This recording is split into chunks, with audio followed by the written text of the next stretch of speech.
Beloved, money will never answer to stress. The more you worry about it, the further it runs from you. Stress is not a magnet for supply, it is a wall that blocks it. The truth is this: the moment you fear lack, you invite lack. But the moment you expect abundance, you open the floodgates of heaven. I tell you now, if you are lying awake at night rehearsing bills in your mind, if your chest tightens at the thought of tomorrow's needs, if you are begging the universe to send money while your heart trembles in doubt, you are sending out the wrong decree. The law responds not to panic, but to faith. Spirit does not move because you fear. Spirit moves because you trust. Hear me well. Your stress about money is a false god. It demands your worship, your energy, your peace, and it gives you nothing in return. But faith in divine supply, faith in the God who owns the cattle on 1,000 hills, that faith produces miracles. You must choose today which altar you kneel at, the altar of fear or the altar of faith. So speak with me now, not in trembling but in triumph. I do not stress about money. I am supplied, I am provided, I am prospered under grace and in perfect ways. Hold this truth, beloved, and you will see your life rearranged. Beloved, stress is the great thief of your abundance. It parades itself as concern, as caution, as responsibility. But do not be deceived. Stress is not wisdom, it is worship at the wrong altar. It bows before fear and crowns lack as king. And what you worship, you magnify. What you magnify, you manifest. Think for a moment. When you stress about money, where is your faith? Is it in the God of endless supply?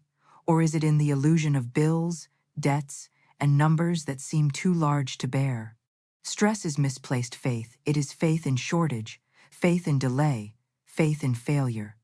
And as long as you bow before that false god, you cut yourself off from the true source of all provision.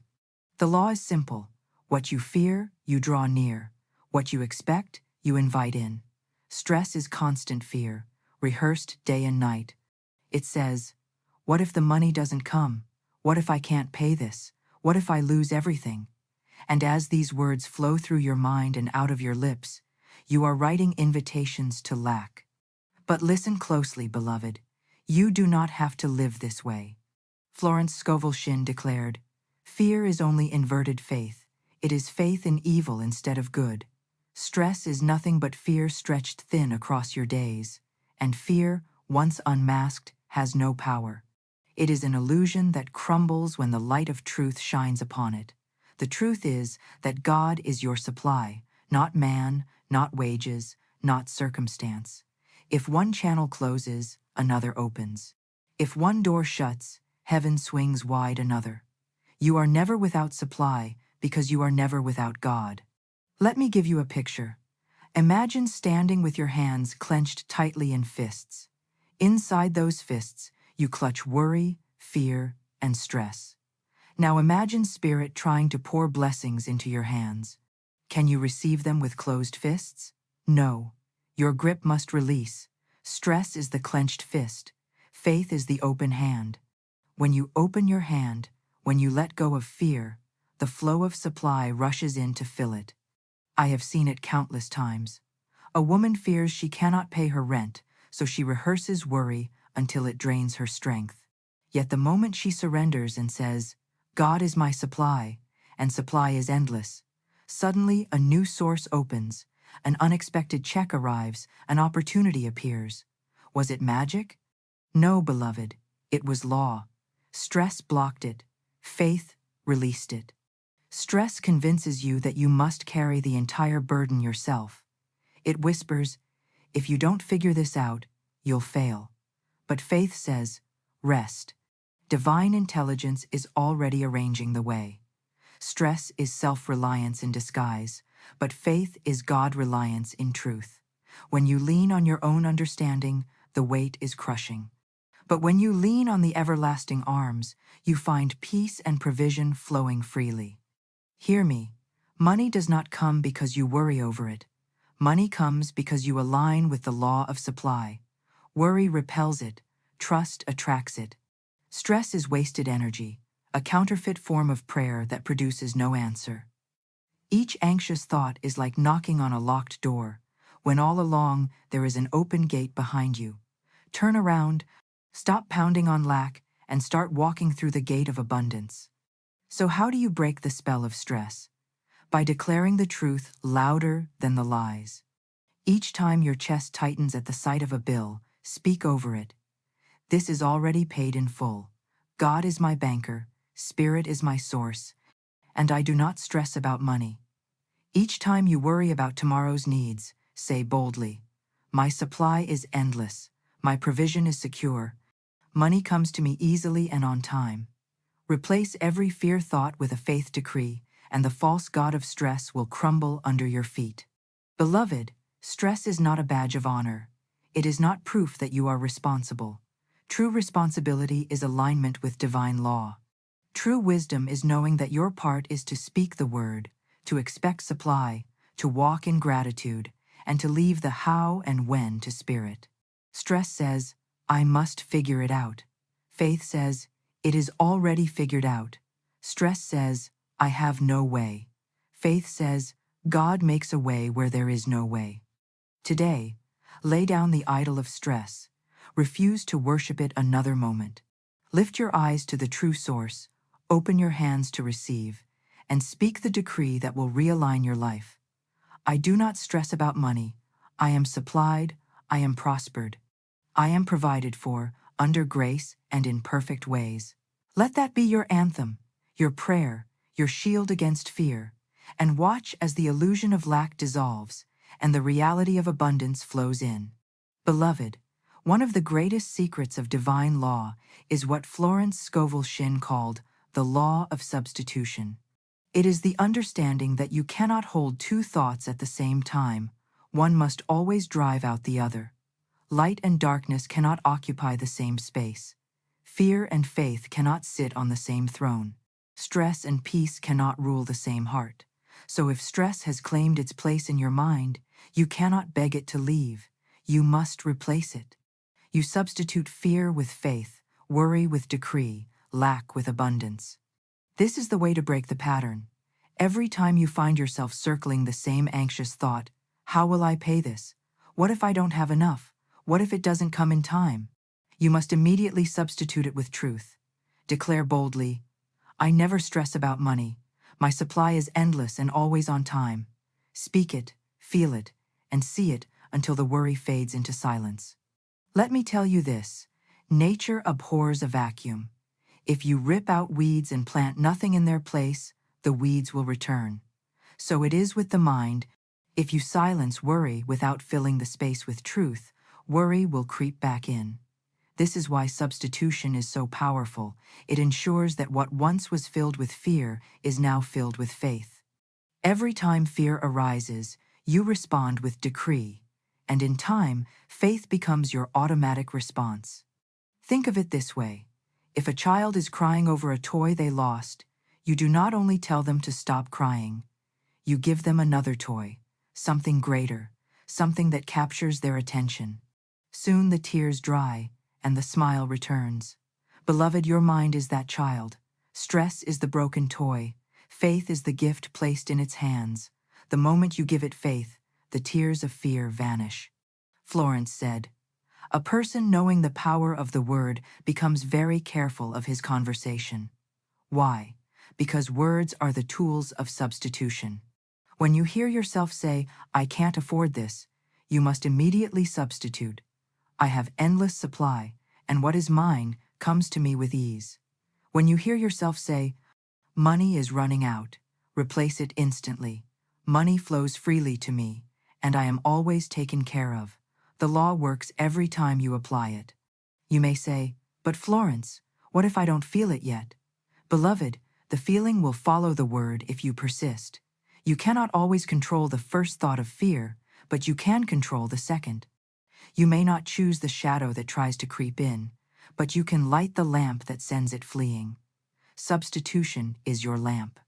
Use it until it becomes your habit. Let us practice now. When stress whispers, there isn't enough, answer, there is always more than enough. When fear says, I am late, I am behind, I am sinking, substitute, My supply is always on time, never late, never lacking. When lack sneers, you will never be free. Replace it with, I am free, I am rich, I am prosperous, in mind, body, and affairs.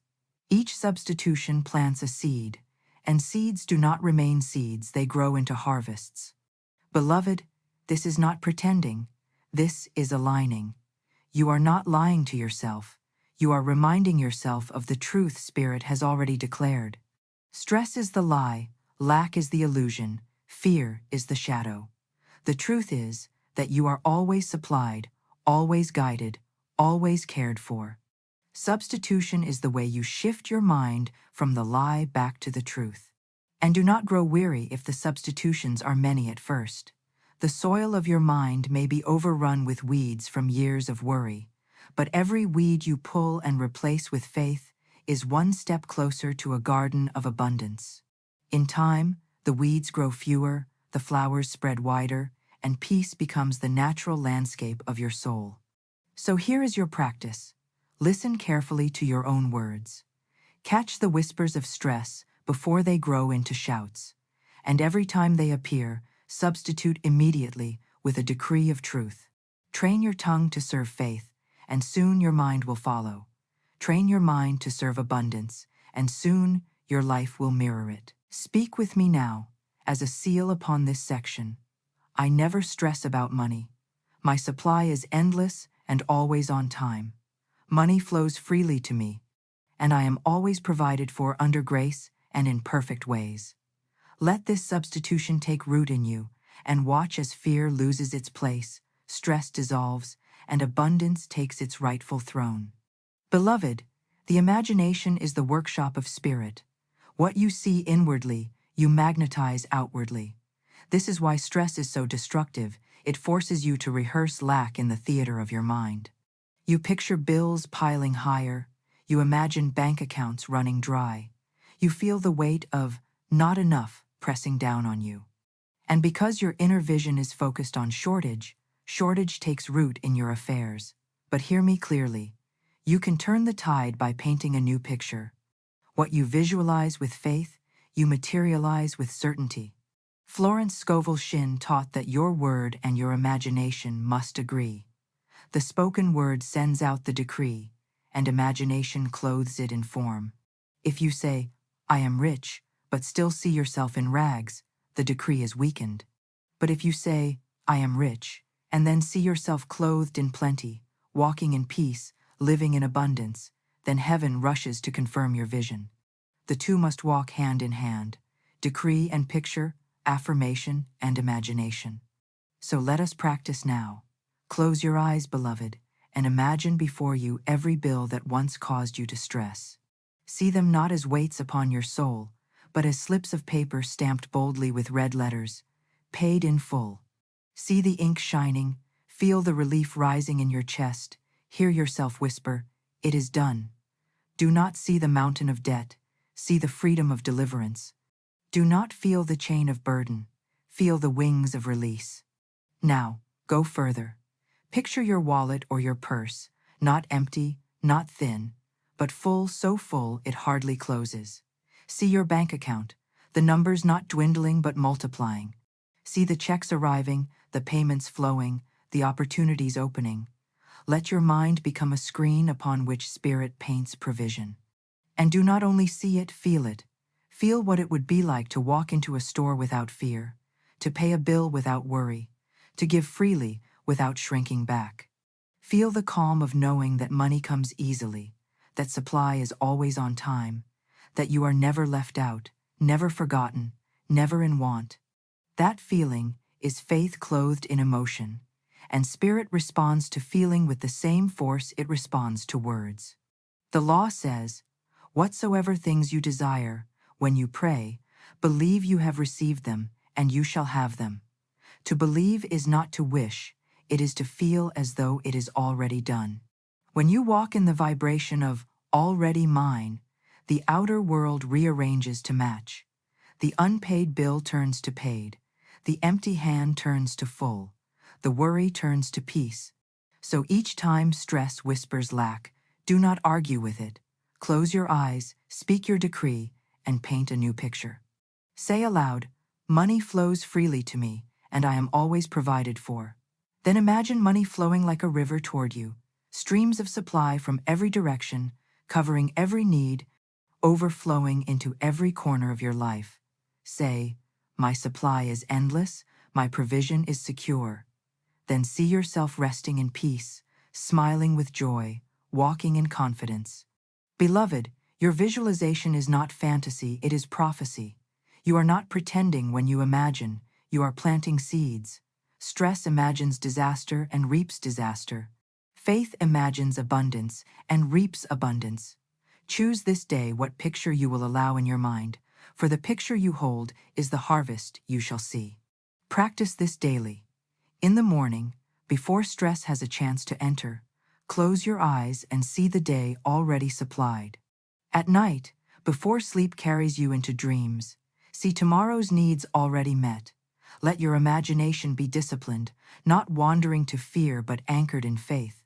And soon, your subconscious will believe it, and what the subconscious accepts, life delivers. Remember, beloved, you are not bound by what the outer world shows. The outer is but a reflection of the inner. Change the picture within, and the outer must follow. Bills may arrive, but you need not tremble. Instead, you look at them and say, "This is already paid. Angels of supply are at work. I am rich, I am free, I am provided for under grace." And so it will be. Let us seal this practice now with a decree and vision combined. Say with me, "I do not stress about money. I see myself rich. I feel myself provided for. I know my supply is endless and always on time. Money flows to me in perfect ways, under grace, and I rest in peace." Hold that picture, beloved. Feel that truth. For what you see with faith, you shall surely receive. Beloved, truth without practice is like a lamp without oil. It may shine for a moment, but soon the flame dies. To keep the light of abundance burning, you must feed it daily. This is why affirmations are not optional, they are essential. They are the rhythm of faith, the heartbeat of manifestation. Each decree spoken in faith is a spark, and when repeated daily, those sparks ignite into a fire that no wind of worry can extinguish. Florence Scovel Shinn taught that you must train your mind to speak only what you want to see. The tongue is the gatekeeper of your destiny, and daily affirmations are how you keep that gate aligned with truth. Stress wants to slip in through careless words, through sighs of defeat, through constant complaints. But affirmations slam the gate shut to fear and open it wide to supply. So, here is your daily practice. In the morning, before the world distracts you, stand still and declare, "God is my supply, and my supply is endless. I begin this day rich in faith, rich in peace, and rich in provision. I do not stress about money, for money flows to me in perfect ways, under grace." Repeat it 3 times, not as empty words, but as living decree. Let each word carry authority, as if the universe itself must bow in agreement. As you speak, see the day unfolding in abundance. During the day, whenever stress tries to rise, answer it immediately with affirmation. If you feel fear about a bill, place your hand over it and declare, "This is already paid in full. The same Spirit that created the universe provides for me now. I walk in perfect supply." If you catch yourself worrying about tomorrow, stop at once and say, "My future is secure. Money comes to me easily, effortlessly, and on time. I am always taken care of, under grace and in perfect ways." Do not wait for stress to grow strong before you speak. Cut it off at the root with swift decree. Remember the law of substitution. Every fear must be replaced by faith, every worry by a word of truth. And at night, before you close your eyes, release the burdens of the day with this lullaby of affirmation. I rest in divine abundance. I sleep surrounded by angels of supply.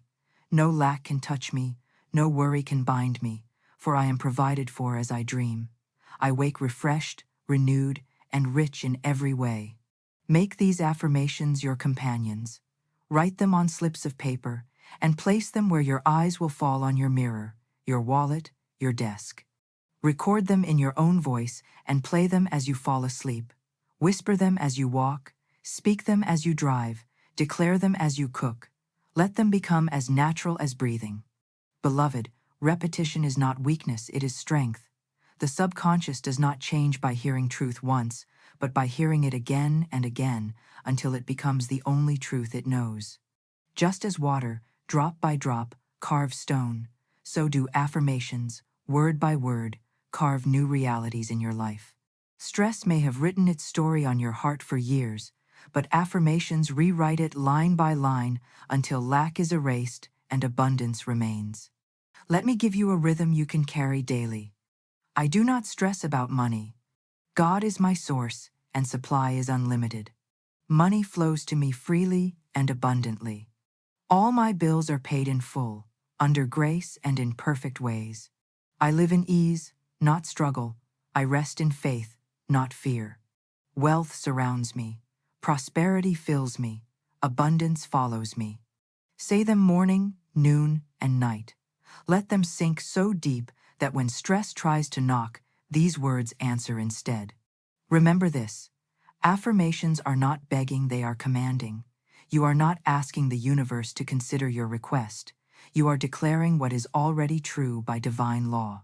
Money is not outside you, teasing you like a cruel master.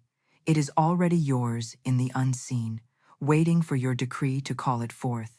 Each affirmation is a call, and supply always answers. So take up this practice, beloved. Do not let a day pass without clothing yourself in affirmations. Just as you would not step into the cold without a coat, do not step into the world without your decrees. They are your shield, your magnet, your guarantee of peace. And soon, you will notice, stress will fade, fear will weaken, lack will dissolve. In its place will rise a steady calm, a quiet confidence, a radiant flow of provision. You will live in the truth that has always been yours. I never stress about money. My supply is endless and always on time. Beloved, we have walked together through the valley of fear, and we have seen that stress is a false master, powerless to rule the child of God. We have uncovered the law that decrees abundance. We have practiced substitution. We have painted visions of overflow, and we have armed ourselves with daily affirmations. Now it is time to seal this truth with the decree that drives stress away forever. The word decree means more than a wish, more than a hope. It is a law spoken aloud. When a king issues a decree, it does not beg, it commands. When you decree with faith, you are not pleading with the universe. You are commanding spirit to align with its own truth. You are exercising your divine right to live free, to live supplied, to live prospered. This is why Florence Scovel Shinn often reminded us, your word is your wand. The wand is not waved in silence, it is spoken. So hear me now. Your days of stressing over money are finished. The false altar of fear is torn down. You no longer serve the god of anxiety, the idol of worry, the shadow of lack. You serve only the living source, the God of endless supply, the spirit that knows no limit. And from this moment forward, you will walk in peace, not panic. You will walk in expectation, not stress. You will walk in the rhythm of provision, not the grasp of fear. Let us decree it together with authority. Speak it boldly. Speak it with the voice of certainty. Speak it as though the very air must obey. I do not stress about money. I am supplied. I am provided for. I am prospered under grace and in perfect ways. My supply is endless. My provision is secure, and my prosperity flows without interruption. Money comes to me easily, effortlessly, and on time.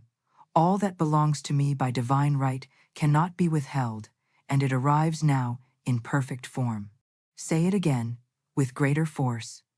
I do not stress about money. Stress has no place in me, for I live in faith. I live in abundance. I live in peace.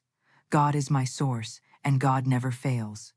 Beloved, let this decree sink into your spirit until it becomes the song of your soul. Stress cannot survive where this word is spoken. Lack cannot linger where this decree is alive. You are not calling something that does not exist. You are claiming what has always been yours. Supply was finished before your need arose. Provision was prepared before the bill arrived. Money was placed in your orbit before the worry ever entered your mind. You are not out of supply, you are only out of alignment. And with this decree, alignment is restored. Walk from this moment with new eyes. When you see a bill, do not see stress. See the words, paid in full. When you see your wallet, do not see lack, see overflow. When you think of tomorrow, do not see uncertainty. See provision already on the way. Let every step be accompanied by the rhythm of this truth. I do not stress about money. My supply is endless. My provision is secure. My prosperity is guaranteed. And when fear tries to return, for it always will, do not tremble. Answer it at once with decree. Do not let a single anxious thought linger unchallenged. Replace it, substitute it, command it to leave. Say aloud, I rest in abundance, I walk in faith, I live in divine supply. And watch as the shadow dissolves before the light of your words. Beloved, stress is no longer your master. You have broken its chains with the wand of your word. You have substituted fear with faith, lack with supply, worry with peace. Now, stand tall, speak boldly, and live freely. For your decree has gone forth, and it will not return void. It will accomplish what you have spoken. So let us seal it one final time. I never stress about money. My supply is endless and always on time. I am prospered. I am provided for. I am at peace. Under grace, in perfect ways, my abundance flows now. And so it island. Now, beloved, go in peace, go in confidence, go in prosperity. For the law is fulfilled, the decree is sealed, and your stress has been turned into supply. There is a power, unseen yet ever present, that moves through all things. It is the quiet pulse behind the beating of your heart, the radiant current that shapes your world from thought to form. The mind of man is a mirror of the infinite, and when aligned with divine law, it becomes the master key to every locked door of limitation. The 4-minute money technique is not a ritual of chance or strain. It is the conscious act of tuning your thoughts to the great melody of abundance and letting the music of prosperity flow through your every word and imagination. You are the sculptor of your own fortune. Every idea you hold with faith begins to crystallize into form. Yet many live in the shadow of fear and disbelief, praying for wealth while secretly worshiping worry. The universe answers the true vibration, not the spoken pretense. To wish is not enough. One must know. The 4-minute technique is the practice of knowing, of standing in the silent authority of the Spirit that created you rich, whole, and free. In those sacred 4 minutes, you call back your power from the scattered places of doubt. You speak the word of wealth as though it were already manifest, and in that declaration, you shift unseen forces to your favor. The mind, when disciplined by faith, becomes the architect of miracles. The law of the universe is exact and impartial. Whatever image you impress upon it with unwavering belief must take shape in your world. You do not beg for supply, you command it, as the rightful heir of divine abundance. This technique is a reminder that the only real time is now. 4 minutes of clear, fearless thought outweigh hours of anxious effort. In that brief moment, you become the calm center of creative energy. You affirm not what you lack, but what is already yours in spirit.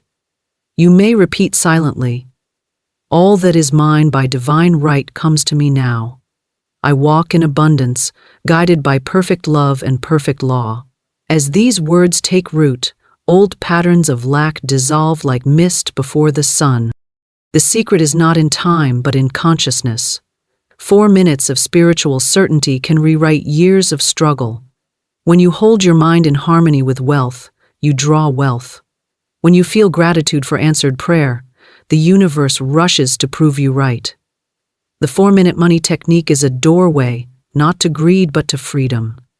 It is the art of remembering your true inheritance, that all good is already prepared for you, waiting for your recognition.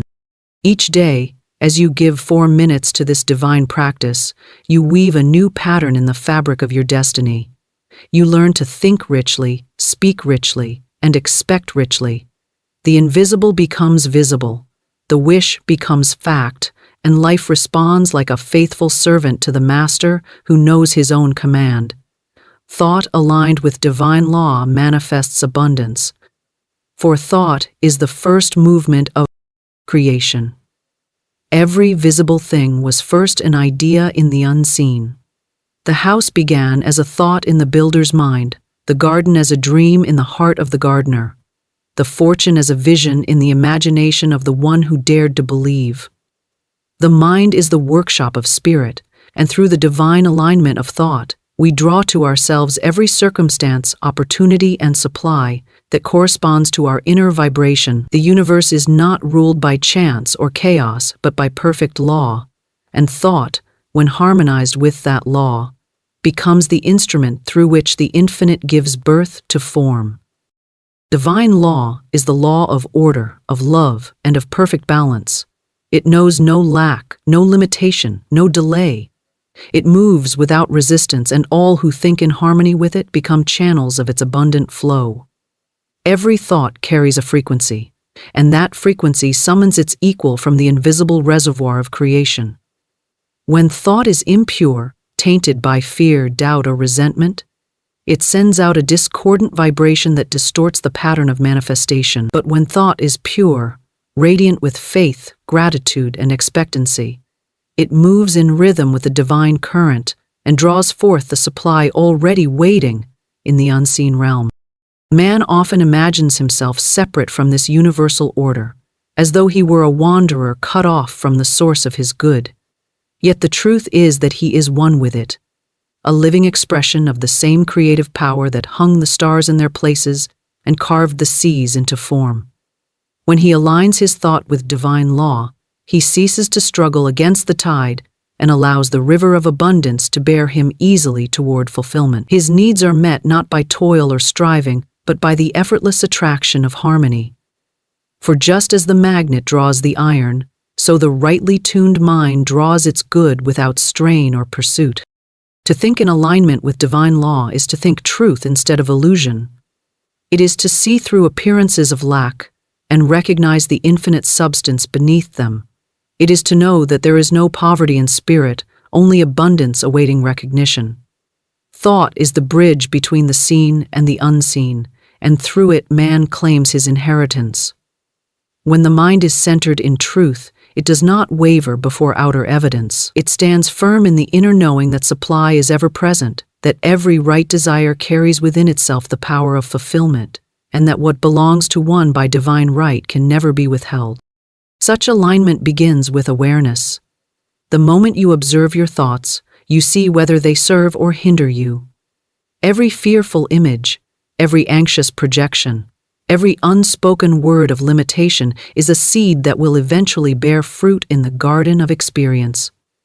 To align with divine law, one must become a careful gardener of the mind, uprooting the weeds of doubt and planting seeds of truth. The soil of consciousness is fertile, and whatever you impress upon it with feeling will surely grow. To think abundance while feeling unworthy of it is to sow confusion. To think abundance while feeling gratitude is to align perfectly with the law that governs increase. The power of alignment lies in simplicity.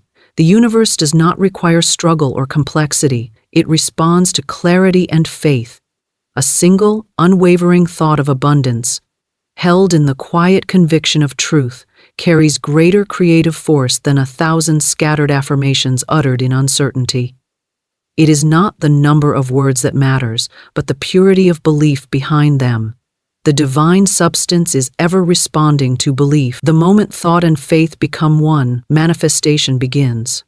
The law never delays, it only awaits alignment. When thought is harmonized with divine law, it begins to reorganize the entire structure of experience. Doors open, people appear, opportunities unfold, and what once seemed impossible begins to take shape with ease. The outer world adjusts itself to the new vibration within. It is not the world that changes first. It is consciousness.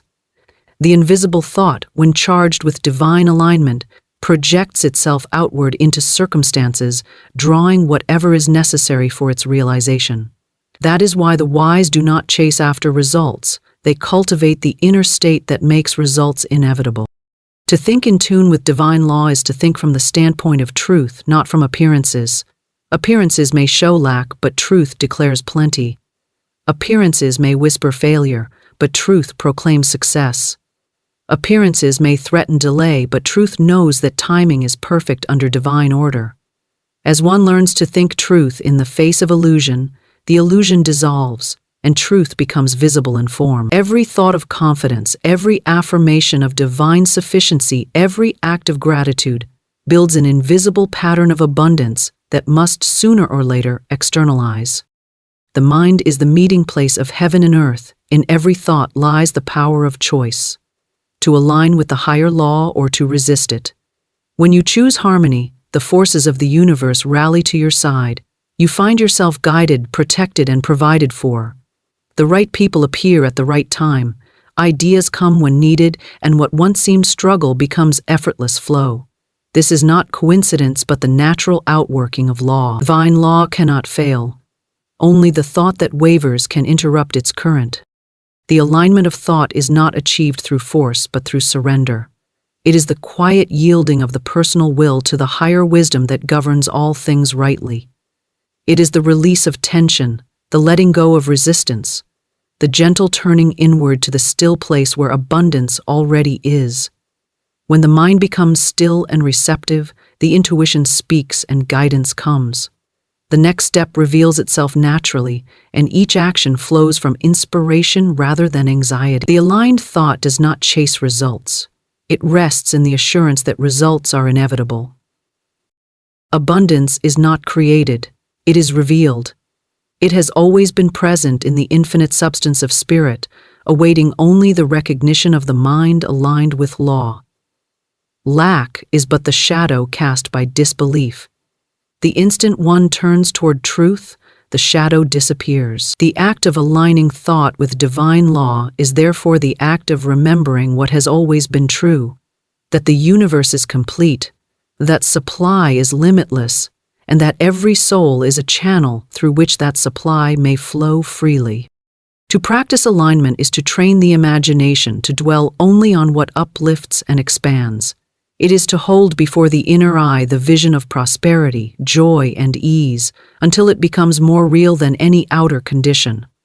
The universe is impressionable. It yields to the dominant image in the mind. The more consistently that image is held, the more rapidly it manifests in form.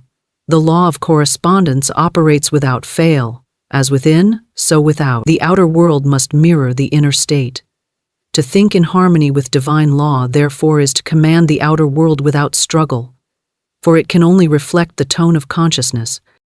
Every thought aligned with divine truth becomes a decree. It sets in motion unseen forces that move with precision and intelligence. Such thought does not depend upon effort, for its power lies in its purity. It moves quietly, yet irresistibly, shaping events, drawing opportunities, and arranging circumstances in perfect sequence. In this way, the mind becomes the silent architect of destiny. To think rightly is to live rightly, and to live rightly is to let divine law express itself through every word, every choice, every desire. As thought rises to the level of divine understanding, fear loses its hold. The mind that knows law no longer entertains uncertainty. It walks in faith, speaks with authority, and expects only good. Every obstacle becomes an opportunity, every challenge a doorway to greater strength. For once thought is aligned with the law of abundance, everything contrary to that abundance begins to fall away. What remains is the clear channel through which the riches of spirit pour freely into form, guided by love, sustained by truth, and multiplied without end. Faith transforms wish into certainty. For faith is the bridge between the unseen and the seen, the silent knowing that what you ask for already exists in divine substance. A wish left alone is but a fluttering breeze of hope, shifting with the winds of doubt and fear. But when faith breathes upon it, it becomes a living decree, charged with the power of creation. Faith is not blind belief. It is the deep, intuitive recognition of divine law at work. It sees beyond appearances, beyond time, beyond circumstance, and it claims the good as already accomplished. The wish trembles in uncertainty, but faith stands immovable, serene in the knowing that the invisible must become visible by the very order of the universe. Faith is the great transformer, the alchemist of the soul. It takes the fragile longing of the human heart and fuses it with the eternal certainty of spirit. Through faith, thought becomes substance and imagination becomes reality. The one who lives by faith no longer prays with pleading, but with command. He no longer waits for miracles, for he knows that his very word is the miracle in motion. Faith acts as the unseen architect that builds bridges over the rivers of impossibility. It does not reason, for reason belongs to the limited mind. Faith belongs to the infinite. It knows that every true desire is divine in origin, and therefore carries within itself the power of its own fulfillment. A wish, though sweet in intention, often trembles before outer evidence. It says, "I hope it might come," while faith declares, "It is already done." The moment a desire is conceived in faith, the universe begins its silent rearrangement to bring that desire into form. Faith does not concern itself with how or when, it simply knows that the law of creation never fails. To the wishful thinker, time is an obstacle, but to the faithful one, time is merely the unfolding of divine order. Faith lives in the eternal now, where all things already exist in perfection, waiting only for recognition. Faith transforms the mind from a place of need to a state of fulfillment. The wish sees lack. Faith sees completion. The wish waits for signs. Faith is the sign itself. The moment you believe with absolute conviction, you send forth a command to the unseen forces of the universe, and they begin to shape the material world in harmony with your belief. The law responds not to words, but to vibration. When the heart is steady, and the feeling of certainty is strong, manifestation is inevitable. Faith does not fight against appearances. It rises above them, resting in the inner knowing that divine supply cannot fail. To live by faith is to walk in invisible power. The one who possesses faith is unmoved by outer storms. He may see temporary delay, but he never calls it failure. He knows that even delay is divine preparation. Every obstacle dissolves when faith holds its vision unwavering. The wish asks, "Can this really happen?" Faith answers, "It already has." The invisible world is the womb of creation, and faith is the force that draws forth the unseen into visibility. Just as the seed holds the image of the flower within itself, every thought of faith holds the finished result within its vibration. Faith is not emotion, though it may stir deep feeling. It is a calm certainty, a spiritual assurance that transcends the senses. The senses may declare lack, the world may speak of limitation, yet faith quietly insists on abundance and freedom. This insistence is not stubborn will, but divine remembrance. It remembers that all things are possible to the one who believes. When the mind accepts this truth, it becomes magnetic, drawing to itself all that corresponds to its belief. The faithful thinker becomes a center of attraction, and the good he claims in thought appears in form with mathematical precision. The transformation from wish to certainty happens in silence. It occurs in the sacred stillness of the heart, where fear is dissolved in the light of truth. Faith does not shout. It whispers with authority. It is not restless. It rests in the assurance of divine order. The one who practices faith learns to release the craving for control, to trust that the universe is infinitely wise and unfailingly just. This trust opens the way for miracles. It allows the creative law to work freely, unhindered by human interference. Faith never forces, it allows. It never begs, it accepts. It never doubts, it knows. When faith enters, fear departs. The mind that once wavered between hope and worry becomes steady and serene. The vibration of faith lifts consciousness to a higher plane, where things happen swiftly and harmoniously. Every word spoken in faith carries power, for it is charged with conviction. The universe hears and obeys, for it is built to respond to belief. A wish that becomes faith ceases to chase after fulfillment, instead it magnetizes fulfillment toward itself. It is like the sun drawing the petals of a flower open. Effortless, natural, inevitable. The one who walks in faith does not depend upon appearances for reassurance. He understands that appearances are but shadows of thought. To change the shadow, one must first change the light within. When faith fills the mind, the inner light grows bright, and the outer world adjusts accordingly. The faithful person knows that reality begins in consciousness. He no longer says, "I will have, but I have now." He no longer seeks to get, but to give thanks for what already is in divine substance. This attitude of gratitude multiplies every blessing, for gratitude is faith in action. Faith is not confined to religion or doctrine. It is a universal principle, operating through all who believe. It is the heartbeat of creation, the unseen force that turns thought into experience. Every act of courage, every invention, every triumph of the human spirit is born of faith. Without it, humanity drifts in uncertainty, bound by fear. With it, all things are possible. The scientist who trusts his experiment, the artist who trusts his vision, the dreamer who trusts his inner voice, all are practicing faith. Each, in his own way, transforms the invisible idea into visible form. The practice of faith begins with imagination. You must see what you desire as already existing. You must feel the reality of it before your eyes behold it. This feeling is the essence of faith. It is the substance of things hoped for, the evidence of things not seen. When you hold that feeling without wavering, you align with divine law, and the law performs its perfect work. The universe cannot resist a mind filled with faith. It must deliver the form that matches the conviction. The difference between wishing and knowing lies in this feeling. The wish feels absence. Faith feels presence. The wish fears delay. Faith rejoices in divine timing. When you speak words of faith, you plant seeds in the garden of the unseen. Each word, charged with belief, begins to gather the elements needed for its growth. The soil of the universe is rich and responsive. It does not question or judge. It merely produces after its kind. Speak doubt, and doubt returns. Speak faith, and faith becomes flesh. The transformation is subtle at first, yet inevitable. You may not see the seed sprout, but beneath the surface the roots are forming, the soil is stirring, and soon the evidence appears. Faith is the language of the divine. It speaks in assurance, in peace, in gratitude. When you converse with the universe through faith, every wish becomes a decree. The higher law hears and responds instantly.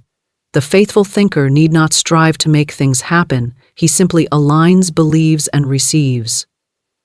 The unseen world is ever waiting for such belief, for faith is the permission slip that allows infinite supply to flow into visible expression. In truth, there is nothing to gain, only to reveal, for all that you desire is already present in divine form, awaiting the call of your faith to bring it into view. 4 minutes of focused belief outweighs hours of effort.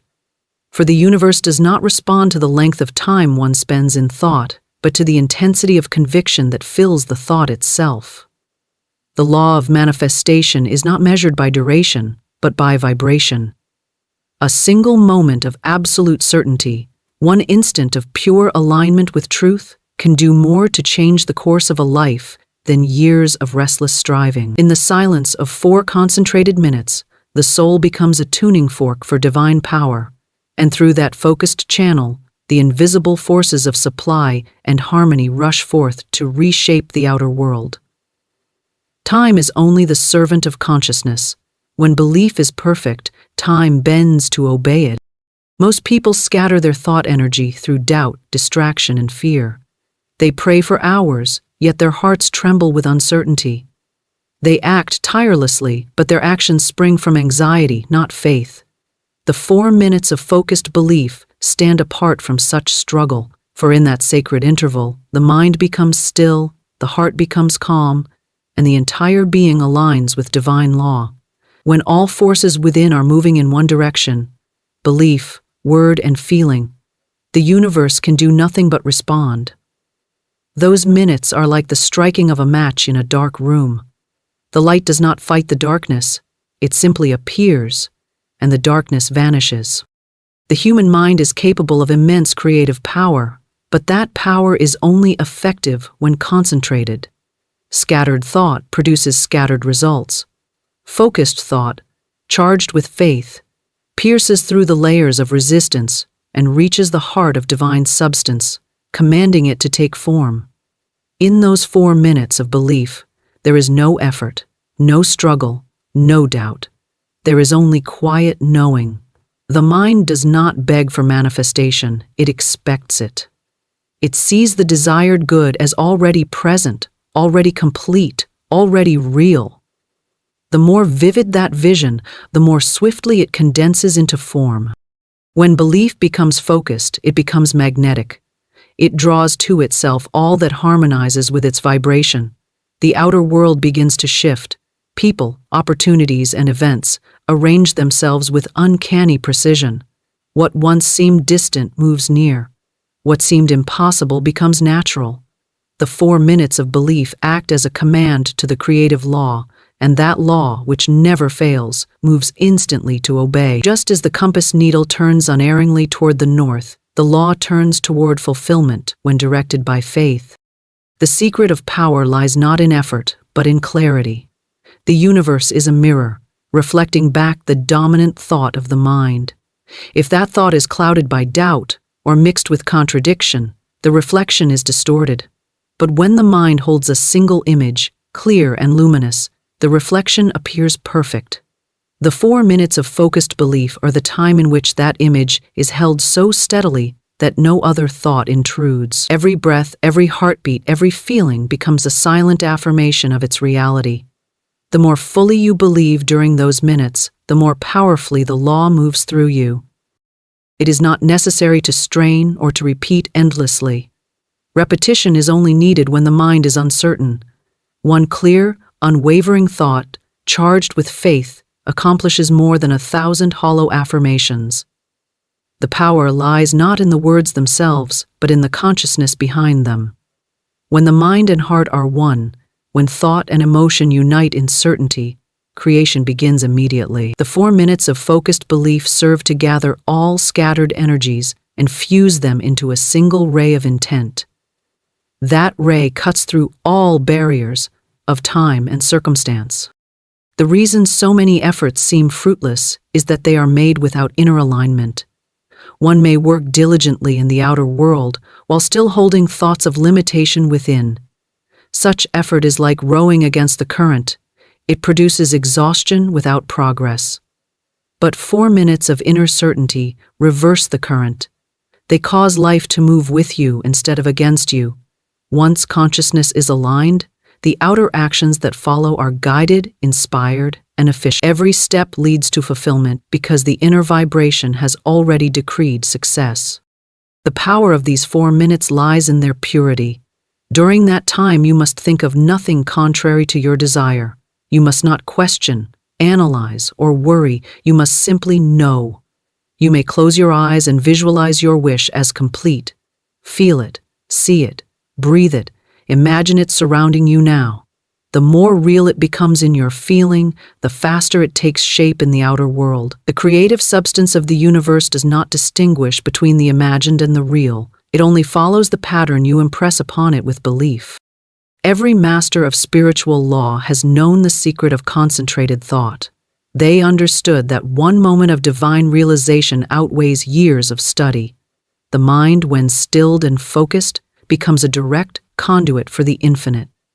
In those few minutes of faithful concentration, all resistance dissolves.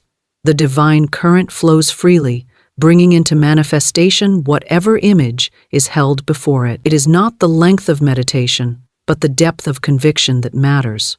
The deeper the conviction, the swifter the manifestation. When you give 4 minutes each day to focused belief, you are training your consciousness to obey you. You are teaching your mind to hold one image without wavering. At first, distraction may arise, but with gentle persistence, the mind learns stillness, and in that stillness lies your power. Thought is creative, but belief is the life within thought. Without belief, thought is an empty shell. With belief, it becomes a living force that molds substance into form. The universe is impartial. It does not favor the one who works hardest, but the one who believes most completely. During those 4 minutes, you may affirm quietly that your good is already here. You may speak words such as, "All that I desire is now manifest in divine order." But speak them not as a wish. Speak them as truth. Let the tone of your heart carry authority. Feel the satisfaction of fulfillment now. The law responds instantly to that vibration. If you sustain it for even a few moments without contradiction, the result is assured. Effort belongs to the physical world, but belief belongs to the spiritual. Effort deals with appearances, belief deals with causes. When the cause is right, the effect must follow. The 4 minutes of focused belief establish the cause in consciousness, and once established, no outer condition can resist it. The material world is pliant to the touch of conviction. Mountains of difficulty dissolve before a mind that knows its dominion. The one who truly believes does not need to push or chase. He simply allows. The current of divine order carries him effortlessly to his goal. Many have thought that great things require great labor, yet every miracle recorded in the history of humankind began with a single moment of faith. The miracle is not in the duration of prayer, but in the certainty of knowing. Those 4 minutes are not measured by the clock, but by the depth of your union with divine law. When you stand in that union, time loses its power. The past and future dissolve into the eternal present, where all things are already complete. In 4 minutes of focused belief, you become the creator rather than the seeker. You stand as the expression of divine will rather than a petitioner for favors. The law of abundance moves through you, not to you. The wish becomes command, and the universe obeys because it recognizes its own reflection in your certainty. All creation responds to the consciousness that knows itself one with the source. That is the secret hidden in the simplicity of 4 minutes. To think, feel, and know, as the divine thinks, feels, and knows. These minutes are not about effort, they are about surrender. Surrender to the truth that you are already supplied, already guided, already fulfilled. When you let go of striving and rest in the calm certainty of being, the law acts swiftly. The universe rushes to fill the mold of your belief. Every atom begins to arrange itself according to your conviction. In that short span of focused awareness, you set in motion the entire mechanism of creation. All that follows in time is merely the unfolding of what those minutes have decreed. Speak and act from wealth, not from lack. For every word you utter and every movement you make is a signal to the invisible law that governs all creation. The universe does not measure what you say, it measures the feeling behind it. When you speak from the vibration of wealth, you declare to life that you already possess abundance, and the law, which never contradicts belief, brings into form that which matches your conviction. But when you speak from lack, even in small ways, you affirm separation from your good. The words, "I can't," "I don't have," or "I wish I could," become seeds that grow into more limitation. The creative substance of the universe takes every word as a command, every feeling as instruction, and manifests accordingly. Therefore, the wise speak as if the thing desired were already accomplished, for in truth it is. Within the unseen realm of supply, to speak and act from wealth is not to boast or pretend, it is to acknowledge divine truth. Abundance is the natural state of life. The air, the sea, the stars, all declare the infinite nature of supply. There is no shortage in the divine mind. There is only fullness waiting for expression. When you align your words and actions with that fullness, you become a living channel through which prosperity flows. You do not beg for your good, you recognize it. You do not chase opportunity, you attract it. You do not plead for provision, you express gratitude for that which already exists in spirit and is now moving into form. Every word carries energy. Words are thought clothed in sound. They are the living substance of creation, and each one vibrates with the quality of the consciousness that utters it. A word spoken in fear carries the vibration of limitation. A word spoken in faith carries the vibration of increase. Therefore, your speech must be disciplined to match your desire. If you wish for abundance, your language must radiate abundance. Speak of wealth, comfort, joy, and freedom. Speak of opportunities unfolding and blessings multiplying. The tongue can be the servant of the law or its saboteur, and the choice is made in every sentence you form. Action, too, must follow the same law. To act from wealth is to move with confidence, to take steps from the awareness that supply is endless and support is certain. The one who acts from lack hesitates, calculating and fearing loss. The one who acts from wealth moves with assurance, knowing that every need is met before it arises. Divine substance cannot flow through hesitation, for hesitation is disbelief. Faith is expressed through action.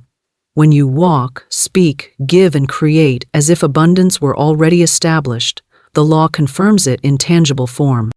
To act from wealth does not necessarily mean to spend lavishly, but to think generously. You may handle a small coin with the consciousness of a millionaire, and that coin will multiply. It is the mental attitude, not the material amount, that determines increase. A heart filled with gratitude and trust magnetizes supply. Every gesture of generosity, every word of praise, every act of confidence builds an atmosphere of abundance. The miserly spirit closes the channels of flow, while the giving spirit opens them wide. What you send forth returns multiplied, for giving is the evidence of having, and the law can only reflect what is expressed. When you speak from wealth, your words become decrees of creation. The tone of your voice, the calm in your manner, the certainty in your expression, all tell the universe that you know who you are and what belongs to you by divine right. There is no pleading, no waiting, no doubt. Your word becomes law because it springs from faith rather than fear.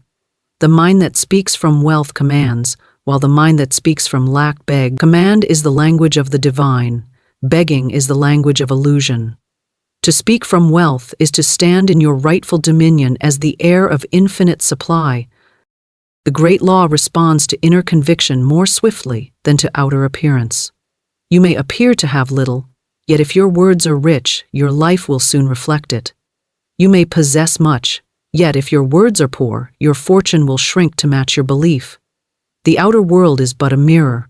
It cannot show you abundance until you speak and act as one who already possesses it. Every morning, before you begin the day, speak words of wealth to yourself. Say, I live in a universe of plenty.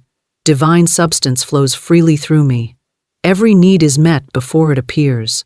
Speak these words with feeling, not as mere repetition, but as creative decree. Let them shape your consciousness until they feel more real than any outer circumstance. As you move through your day, notice how often speech betrays unconscious lack. The casual complaint, the worried remark, the fearful prediction. Each one weakens the vibration of abundance. Replace them instantly with words of faith. Instead of, I can't afford that, say, it is not yet in divine order for me, but it will come in perfect time. Instead of, money is scarce, say, divine supply is unlimited and it flows to me now. Each replacement strengthens the pattern of wealth in consciousness. Over time, the outer world begins to reflect this inner transformation, for the law must reproduce the image impressed upon it. Action reinforces word. If you believe in abundance, you must live as though it were true. You may give a little more freely, help another without fear of depletion, invest in your growth, or beautify your surroundings. These actions tell the subconscious that you trust in infinite supply. The subconscious accepts the impression and works tirelessly to make it real. It draws ideas, people, and opportunities into your path that match the belief of sufficiency. Life itself begins to support your certainty. Every great success begins with this mental posture. The inventor who knows his idea will work, the artist who trusts his inspiration, the entrepreneur who feels guided and secure. All are acting from wealth, They do not see limitation, they see infinite potential. They may begin with little, yet their consciousness of plenty draws forth all that is required. The outer abundance is only a shadow of their inner conviction. Once the feeling of wealth is established, circumstances must align to express it. To speak and act from wealth is to live as the creator rather than the creature of fate. You no longer react to conditions, you originate them. You no longer wait for proof, you provide it through your belief. The world becomes plastic to your command because you are in tune with divine law. This law knows no poverty, it recognizes only supply. The moment you speak as one who already has, you place yourself on the side of the law that multiplies. The moment you speak as one who lacks, you place yourself on the side that diminishes. The practice of this principle begins in small ways. You might bless your money as you handle it, saying, "You are divine substance, always increasing." You might look upon others' success and rejoice in it, knowing that their wealth is proof of universal abundance.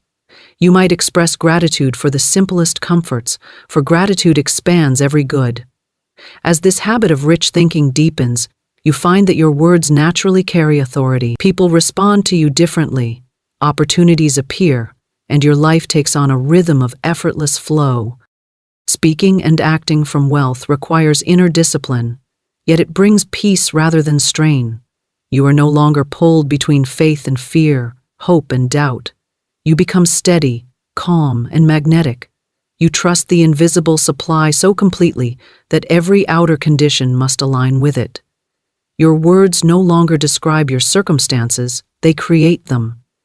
Each phrase becomes a decree of increase. Each action becomes a channel through which the universe expresses its boundless generosity. When you live in this way, the need to prove or struggle disappears. You find that the wealth you once sought outwardly has been within you all along. The wealth of faith, confidence, peace, and divine connection. From that inner treasury flows every material blessing, for the outer always mirrors the inner. To speak and act from wealth is to live in the continual remembrance of this truth, to stand each moment as the expression of infinite supply, allowing it to pour through you freely, joyfully, and without end.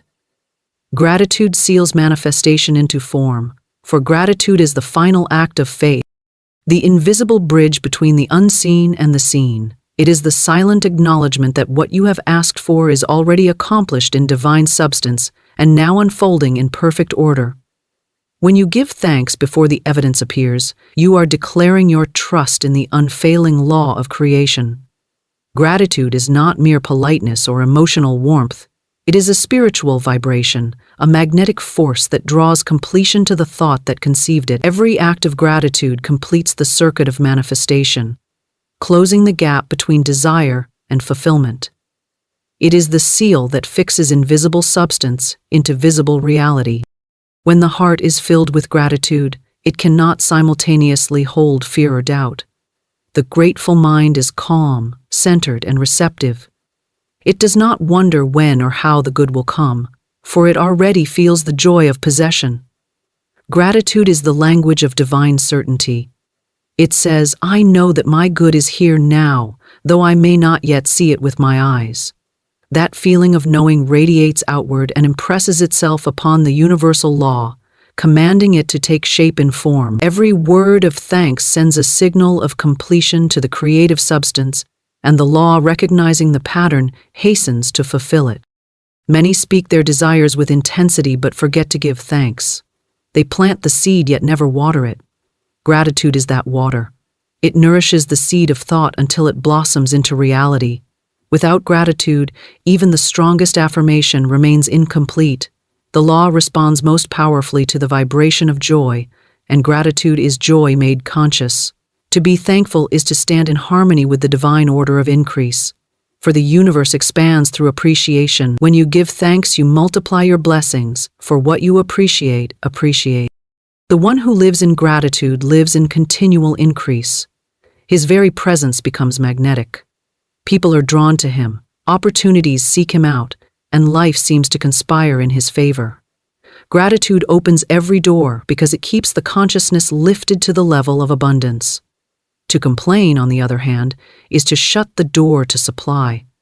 Complaint focuses on lack, and whatever is focused upon expands. Gratitude focuses on fullness, and fullness multiplies. The simple act of giving thanks shifts the entire vibration of consciousness from scarcity to sufficiency, from desire to realization. When you express gratitude, do so not only with words but with feeling. Let your heart glow with appreciation. Feel as though the blessing you seek were already resting in your hands. Imagine yourself rejoicing in its presence. This emotional atmosphere is the mold in which manifestation solidifies.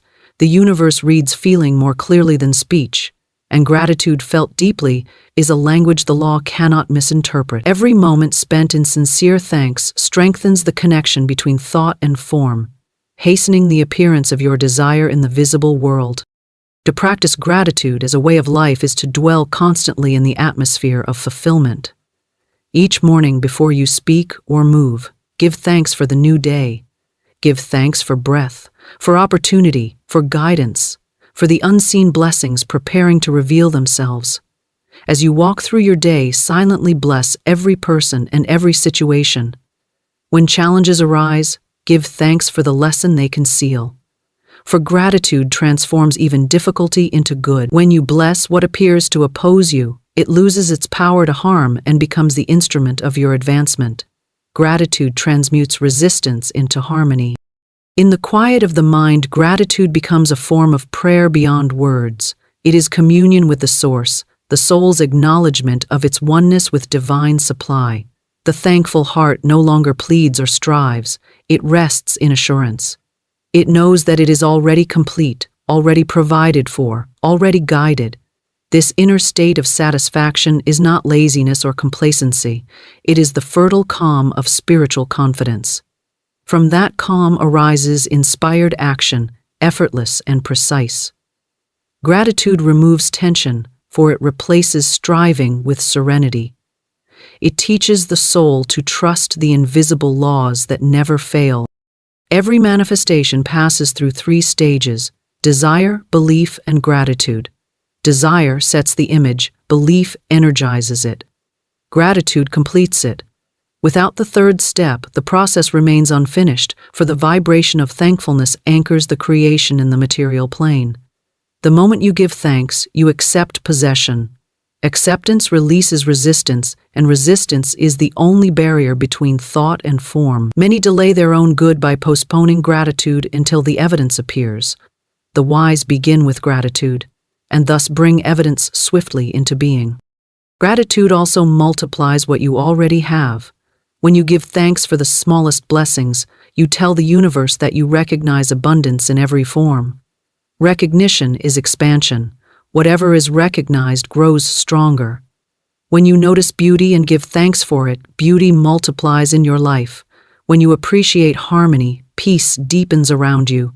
When you bless money as it comes and goes, it circulates freely and returns increased. Gratitude keeps the flow of good unbroken, for it prevents the mind from lapsing into fear or comparison.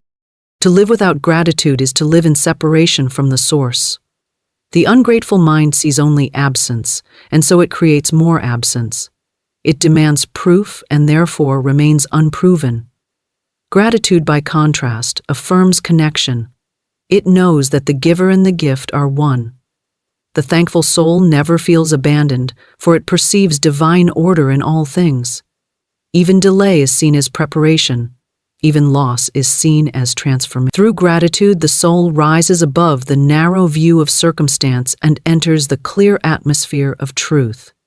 In that atmosphere, all things work together for good. Gratitude refines perception. It trains the mind to see blessings where others see burdens. It reveals opportunities hidden within challenges and turns obstacles into stepping stones. Each expression of thanks expands awareness, allowing the divine pattern to become clearer. The more you give thanks, the more you see to be thankful for. The law of attraction operates through attention, and gratitude fixes attention upon abundance. To dwell in gratitude is to dwell in light. To dwell in complaint is to dwell in shadow. Light attracts light, and shadow multiplies shadow. The practice of gratitude transforms even the ordinary into the miraculous. A simple meal becomes a feast when blessed with appreciation. A modest dwelling becomes a temple when filled with thanks. Relationships blossom under the sunlight of gratitude, for appreciation awakens love. Work becomes joyful when seen as service rather than duty.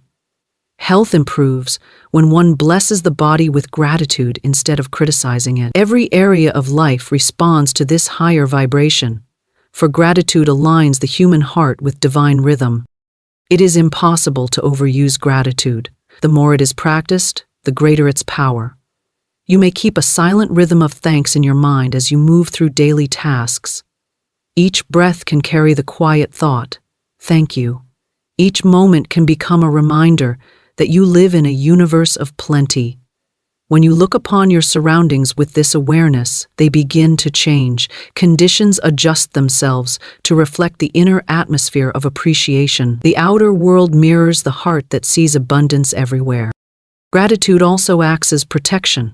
A thankful consciousness cannot be touched by envy, resentment, or fear. These lower vibrations cannot coexist with appreciation. The grateful person walks through life shielded by the light of joy. He attracts goodwill from others, for his vibration uplifts rather than drains. He becomes a center of harmony, spreading peace wherever he goes. Gratitude creates an invisible armor of serenity, turning every circumstance into an opportunity to express more love, more trust, more beauty. To make gratitude your habit is to make manifestation your constant companion. Each time you give thanks, you affirm unity with the creative source. You remind yourself that abundance is not earned, but recognized. Gratitude dissolves struggle and replaces it with flow.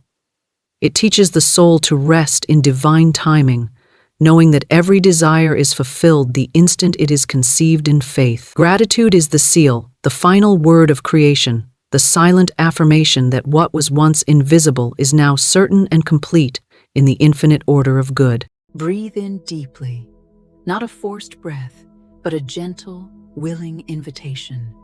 A soft receiving of the air that surrounds you, the air that is life itself.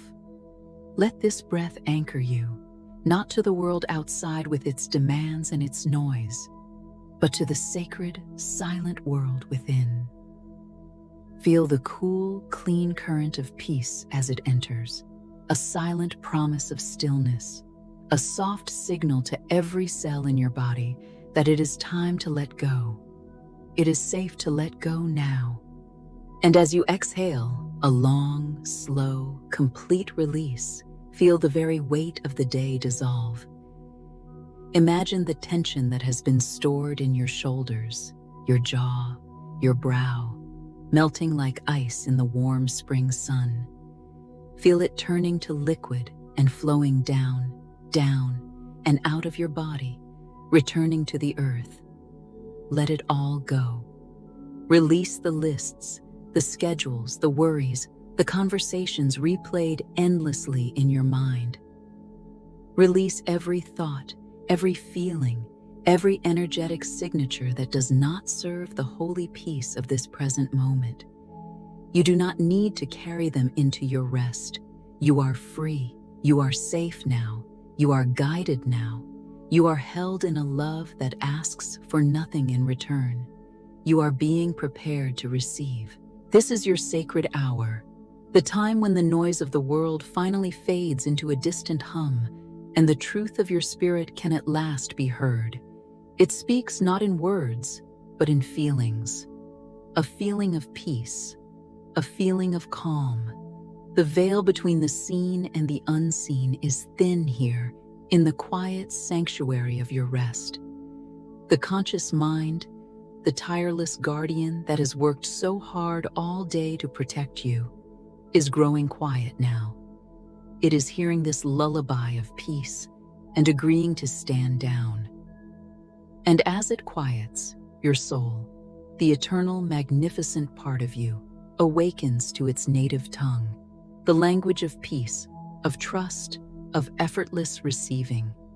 Your body rests, but your faith rises. Your mind slows, but your energy aligns. You are no longer in the world of effort and effect, the world of pushing and striving and forcing. You are entering the temple of cause.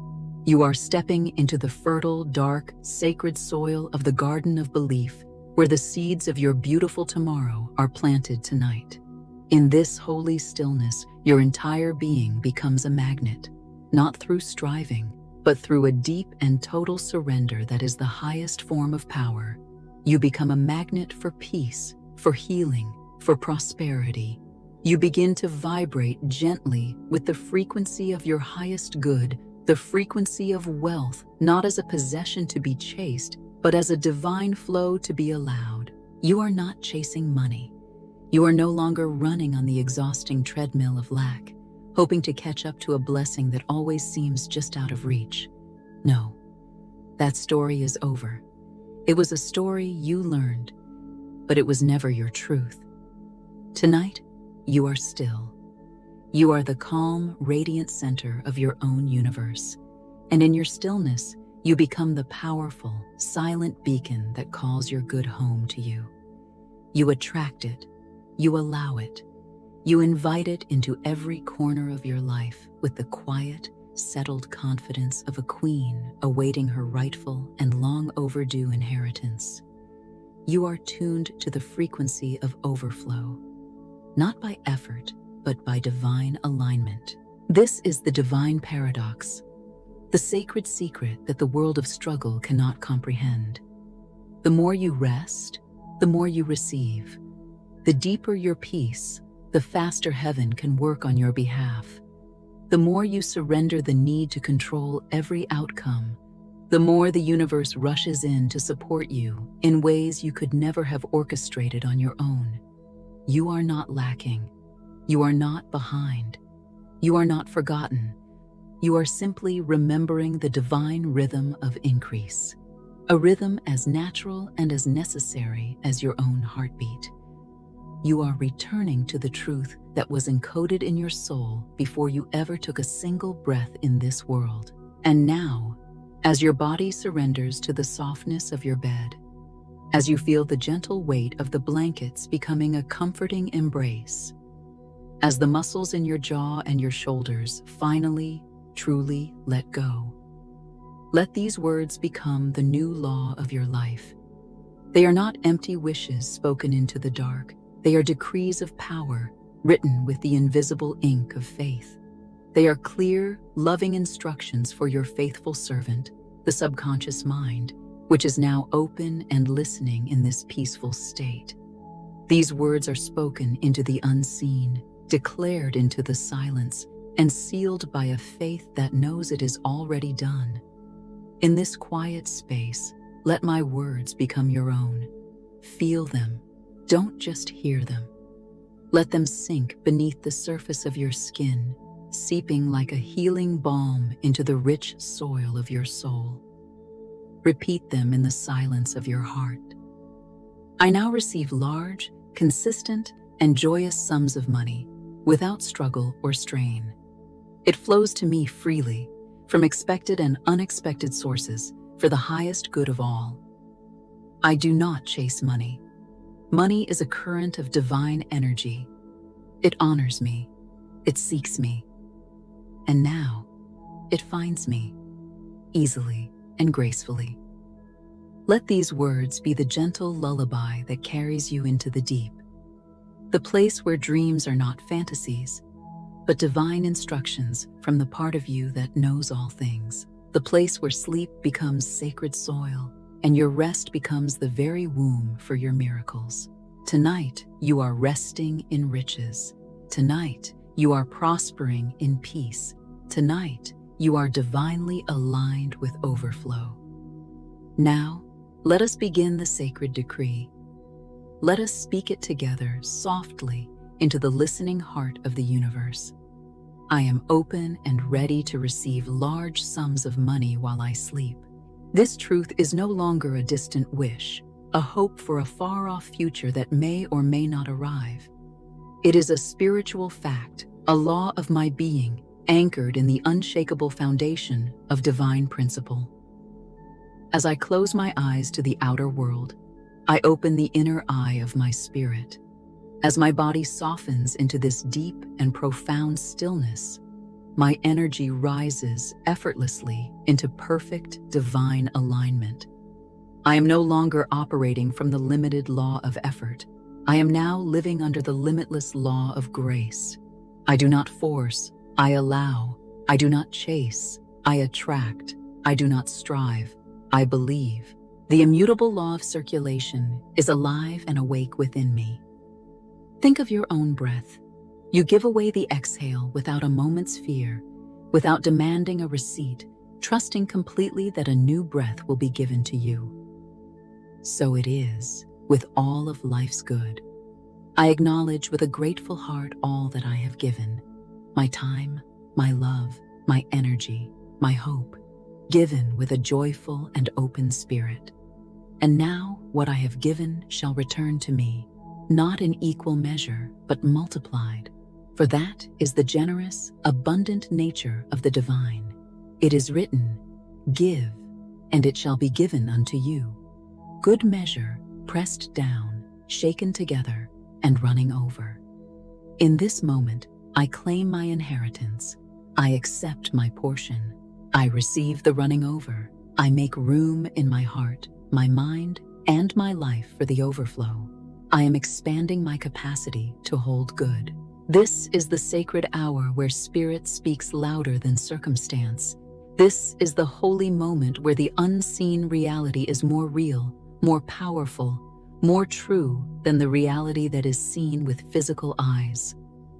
I lay down the heavy, clanking armor of stress. I release the crushing burden of trying to figure it all out on my own. I rest now, not in defeat, not in resignation, but in divine, unwavering, active trust. For the Father, Mother, God, the source of all that is, knows what I have need of even before I ask. And I have asked, I have declared, I have believed. And now my only work, my only sacred task is to receive. While I sleep, I receive. While I rest, the heavens are at work. While I surrender, divine supply is streaming like a river of golden light into every dry place in my life, nourishing every forgotten dream. The portals of provision are swinging open on silent, graceful hinges. The channels of money, once clogged with the debris of fear and doubt, are now cleared, cleansed, and widened by the waters of my faith. The energy of wealth, clean and pure and holy, is surrounding me now like a warm, protective, shimmering current of light. I am not waiting for permission from the world. I am not waiting for the perfect 5-step plan to appear.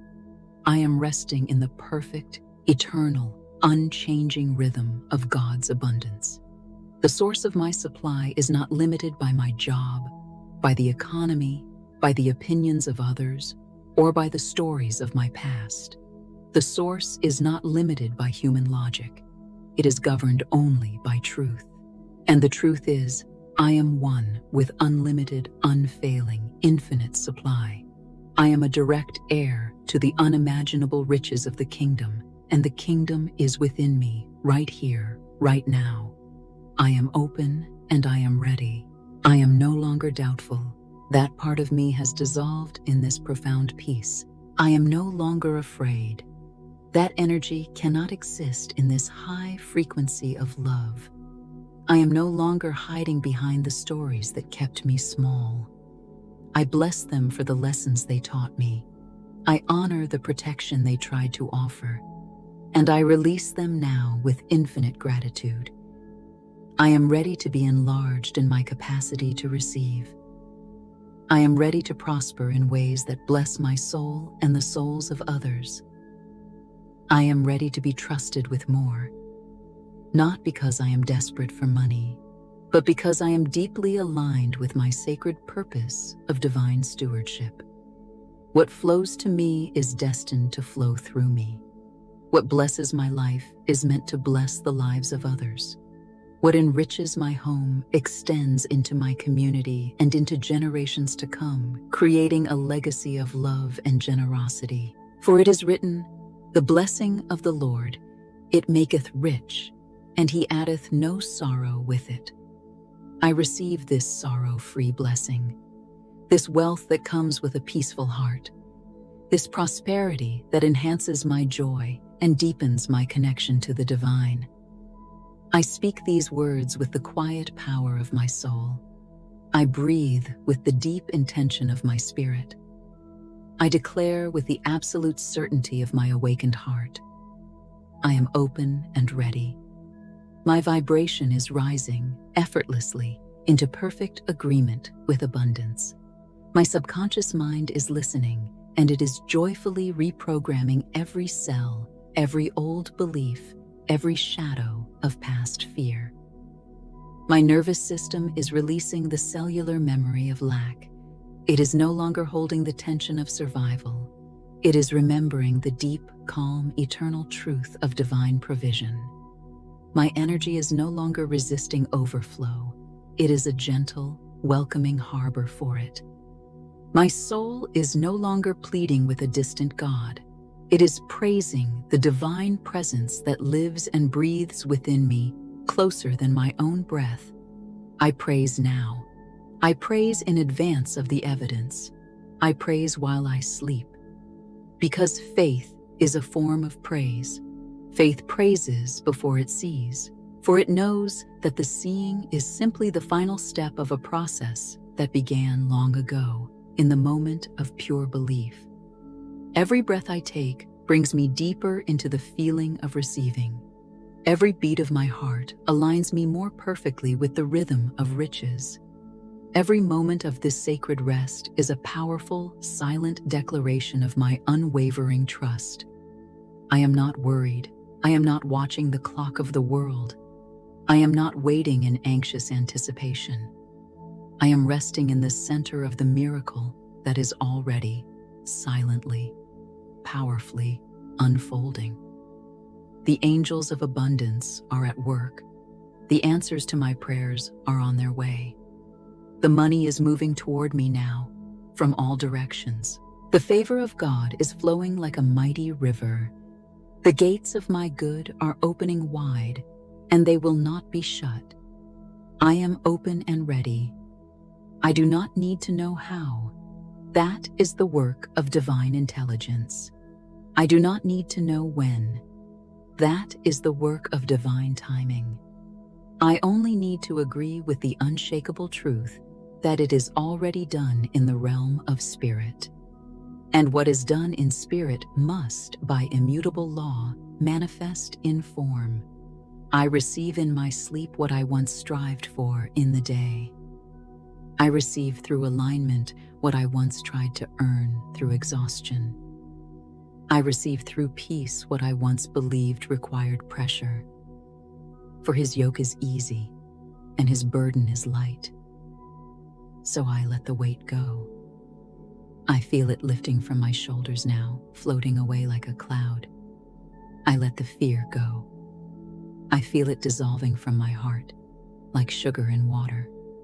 I let the doubt go. I feel it vanishing from my mind, leaving only clarity and peace. And I return to the truth. I am a vessel of wealth. I am a receiver of grace. I am an instrument of divine provision. The same intelligence that designed the intricate, perfect spiral of a galaxy is now flowing wealth into my life. The same power that ignites the stars and holds the planets in their orbits is now igniting my prosperity.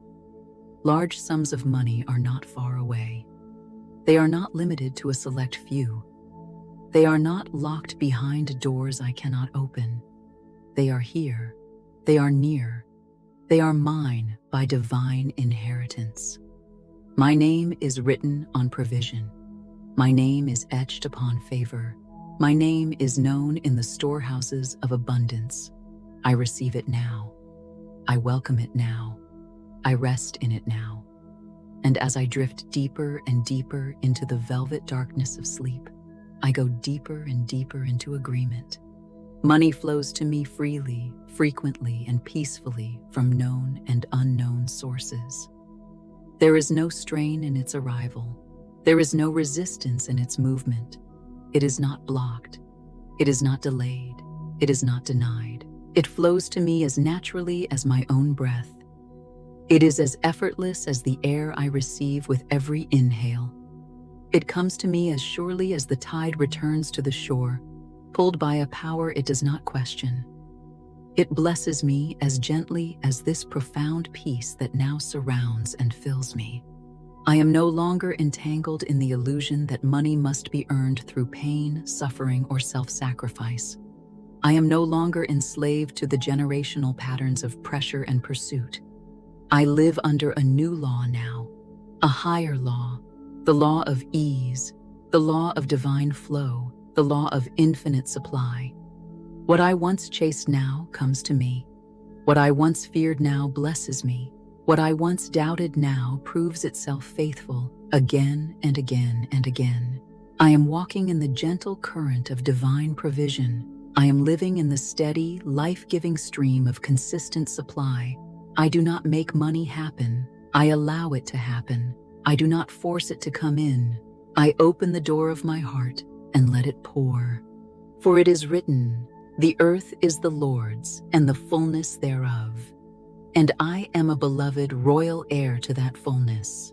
There is no lack in heaven's storehouse. There is no shortage in the kingdom of God.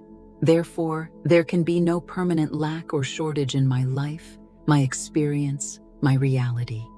What I require is already assigned to me. What I ask for in faith is already loosed for me in the unseen. The moment I believe, the miracle begins. The moment I align, the provision moves. The moment I surrender, my good flows. Money is not my master. It is my tool. Money is not my source of stress. It is my faithful servant. I speak to it with the quiet authority of one who knows her identity, and I receive it with the deep peace of one who knows her source. It does not come to control me. It comes to support my divine purpose. It does not come to change who I am. It comes to empower the woman I have always been. I am not waiting to deserve it. I am not hoping to be worthy. I am already worthy because I am a child of the King. I am already worthy because I was chosen before the foundation of the world. I am already enough. I am already sealed in divine favor. Favor goes before me like a gentle light, preparing my way. Favor opens doors that no man can shut. Favor releases what belongs to me by divine right. And money flows through favor, freely, frequently, peacefully. It finds its way to me like the river always finds the sea. I do not need to know all the paths it will take. I only need to believe that the paths exist and that they are all converging on me now. And they are. Known and unknown sources, seen and unseen channels, expected and unexpected blessings. They are all converging toward me now, orchestrated by a love that is beyond my human comprehension. The phone call I didn't see coming, the opportunity I never imagined, the divine connection I didn't plan for, the idea that downloads in a whisper in the quiet of the morning, the return that multiplies silently in the background of my life, the email that shifts everything. It is happening. It is real. It is unfolding now, even as I rest. I do not need to beg. I do not need to convince. I do not need to fight. I speak my word with faith, and I sleep in confidence. I rest, knowing the law of belief is working tirelessly on my behalf. I rest, knowing my feeling of peace is the powerful activator. I rest, knowing that energy never lies. What I embody, I attract. What I speak, I release into form. What I bless, blesses me back. And so, in this quiet moment, I bless the energy of money. I bless its arrival. I bless its purpose in my life. I bless its ability to do good in the world. I bless its power to build, to give, to support, to uplift. There is no guilt in my receiving. There is no shame in my overflow. I do not apologize for increase. I do not shrink myself to make others comfortable in their lack. I expand. I rise. I receive. I honor the money that finds me. I use it with divine wisdom. I hold it with profound gratitude. I circulate it with abundant joy, and it returns again and again and again, multiplied. There is always more where that came from. There is no end to supply. There is no end to the flow. There is no end to the goodness of God. Money flows to me freely, frequently, and peacefully. I say it with authority. I say it with rest. I say it with faith. I say it with joy, and heaven hears me. The earth responds to me. The universe rearranges itself to agree with the truth I now speak. All things are working together for my increase. All things are aligning with my highest intention. All things are bending toward my blessing. I walk in this vibration. I live in this frequency. I sleep in this truth, and I will awaken in this miracle. I now release all resistance to wealth. I allow abundance to flow to me, through me, and from me, effortlessly. I release the fear that whispers, "I am not ready." I am ready now. I release the voice that insists, "I do not deserve this." My worthiness is not in question. I release the deep ancestral belief that tells me I must struggle, perform, or sacrifice myself to receive. These are not divine truths. These are illusions. They are echoes of pain, passed down through generations, through systems, through memory. And tonight, I lovingly break the chain. I no longer carry them. I bless them for the protection they tried to offer.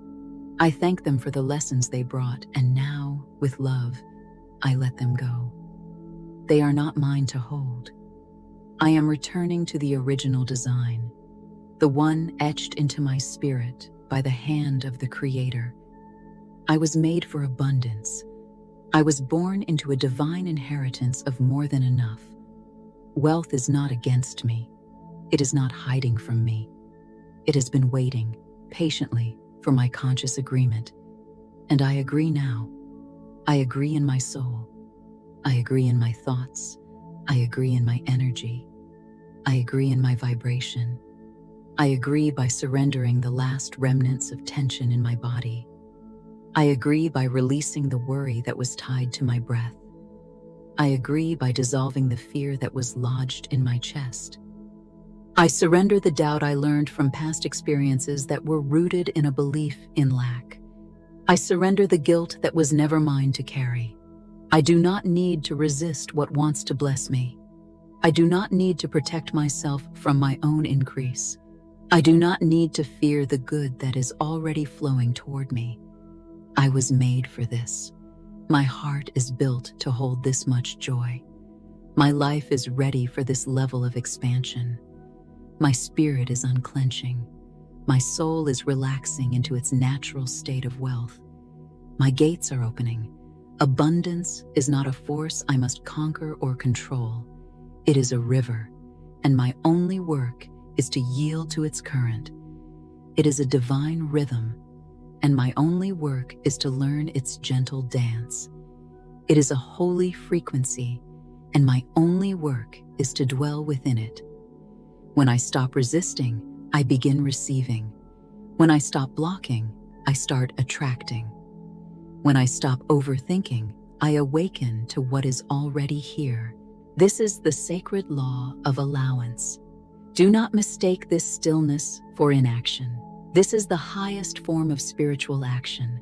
It is the wisdom to step aside and allow a power infinitely greater than your own to work on your behalf. To surrender the oars of control is to finally allow the current of grace to carry you home. This is the mastery of trust. I move from resistance to receptivity. I move from constriction to openness. I move from hesitation to wholeness. I feel the shift in my energy field. I feel the ease. I feel the soft, powerful current of divine wealth moving toward me, not just trickling, but flowing. Not just visiting, but staying. I no longer delay what wants to bless me. I no longer resist what seeks me. I let abundance find me. I let money stay with me. I let wealth become familiar. I let overflow become my new normal. I breathe deeper now. I trust louder now. I live fuller now. I release all resistance. I allow all abundance. I open the way for more, and more finds me, even in my sleep. As I rest, divine opportunities are aligning on my behalf. While the world sleeps, heaven is still working. While I lay my head down in stillness, angels are moving with speed. While my eyes are closed, the gates of favor are swinging wide open for me. I am not forgotten in the silence. I am not overlooked in the quiet.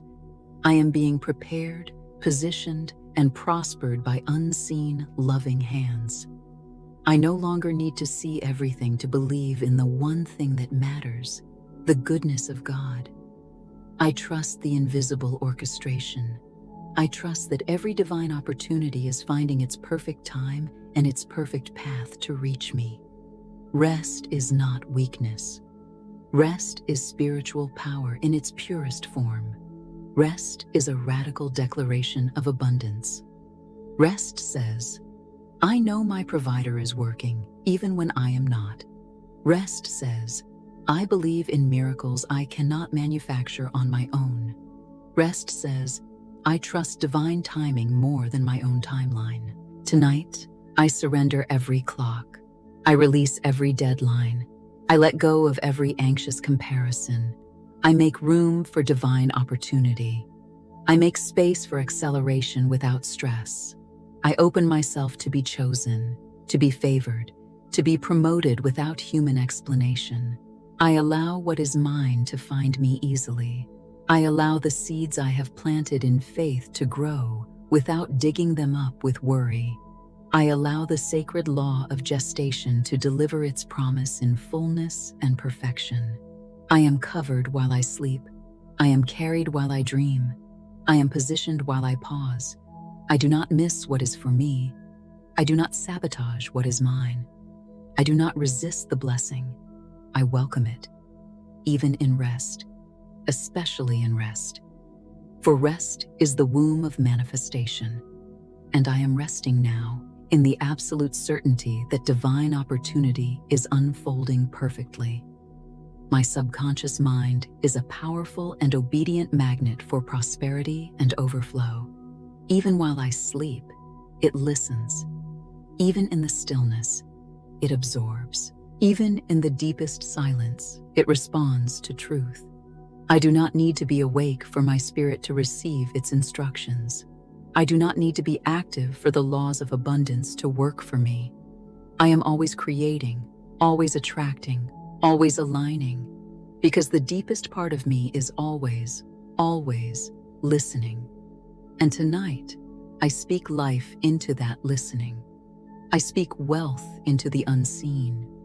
I speak abundance into the fertile soil of my subconscious mind. I declare that my subconscious is now saturated in the frequency of wealth. I declare that it is filled with images of overflow, ease, and joy.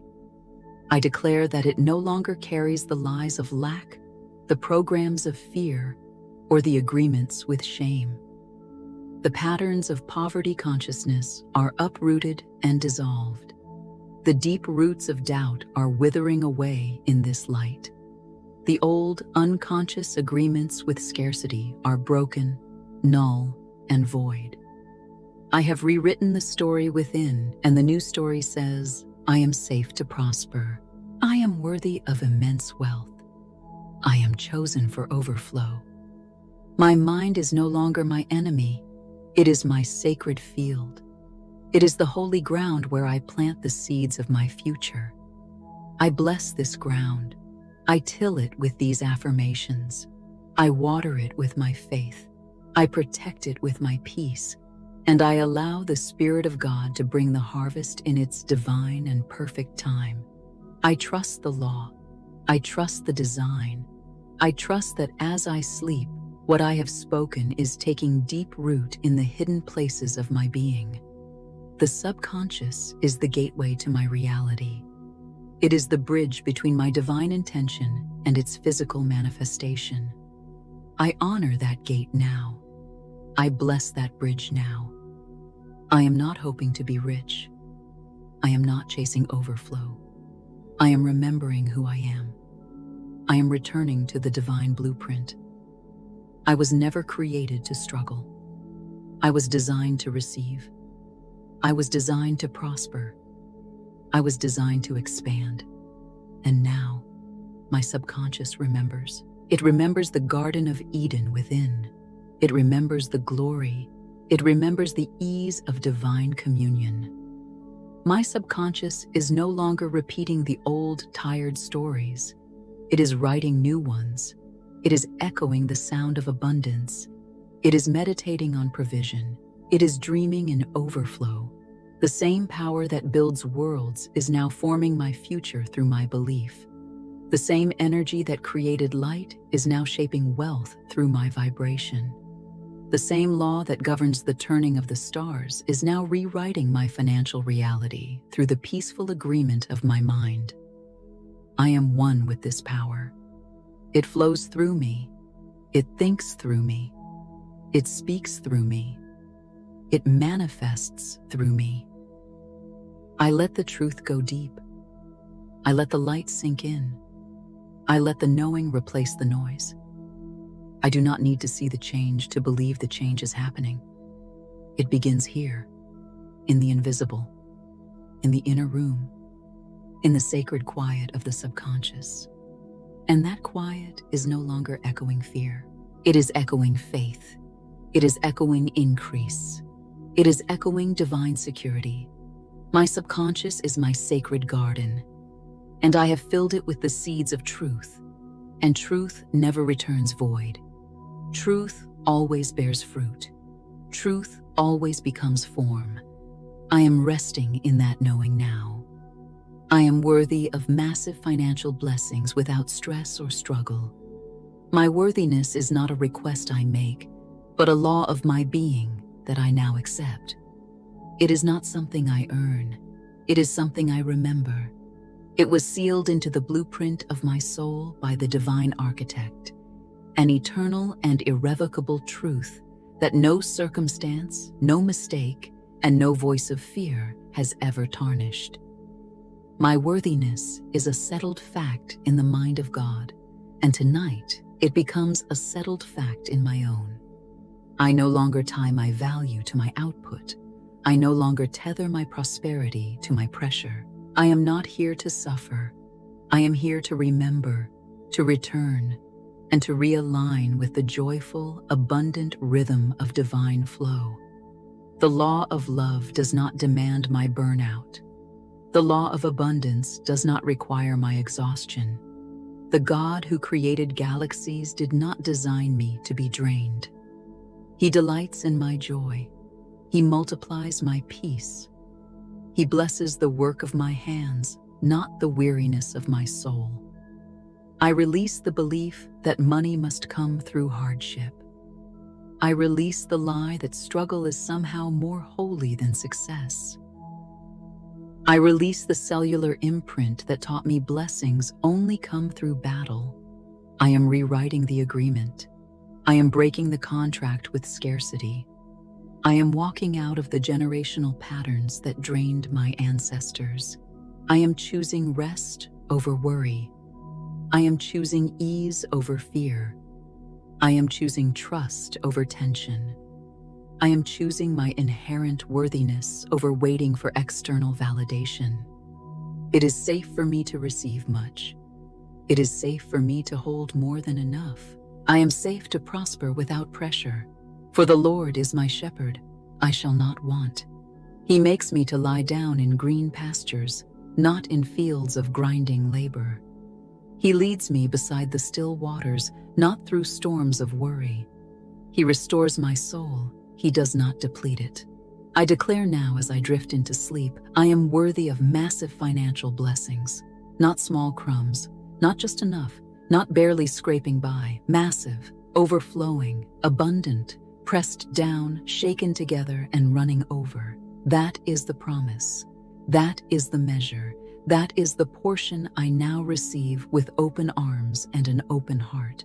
I receive it now, not by force, but by faith, not through effort, but through my aligned energy, not through tension, but through profound divine trust. The old voice that whispered, "You must earn it," is silent now. The old voice that shouted, "You are not enough," has lost its power. A new voice has taken its place, a softer, deeper voice, the voice of spirit, the voice of love, the voice that says, "You are my beloved, and all that I have is yours." I rest in this voice. I trust this voice. I let this voice rewire the very roots of my identity as I sleep. I do not apologize for my blessing. I do not downplay my desire. I do not dim my light to fit into a world of lack. I was made to shine in overflow. I was made to radiate peace. I was made to live from a place of fullness, not from a place of fear. I do not hoard what I receive. I circulate it. I bless with it. I build with it. I share from it. And more always comes. Because when I receive from a place of rest, I become a clear channel, not a clogged container. I become a flowing river, not a stagnant reservoir. I become a wise steward, not a fearful slave. This is my new way. This is my divine rhythm. I am worthy of more without doing more. I am worthy of blessings without begging for them. I am worthy of miracles without earning them. I am not here to chase. I am here to call in. I am here to believe. I am here to embody. And as I believe, as I embody, the blessings appear quietly, powerfully, consistently, because I am worthy, always, in all ways. And so it is sealed, not with force, but with faith, not with effort, but with ease.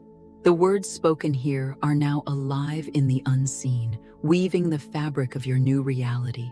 The universe has received its clear and loving instructions. The law is in motion. There is nothing left for you to do but to receive the good that is already yours. Now you rest deeper and deeper into peace, into prosperity, into the loving arms of the divine. Rest now, beloved. Rest. It is done.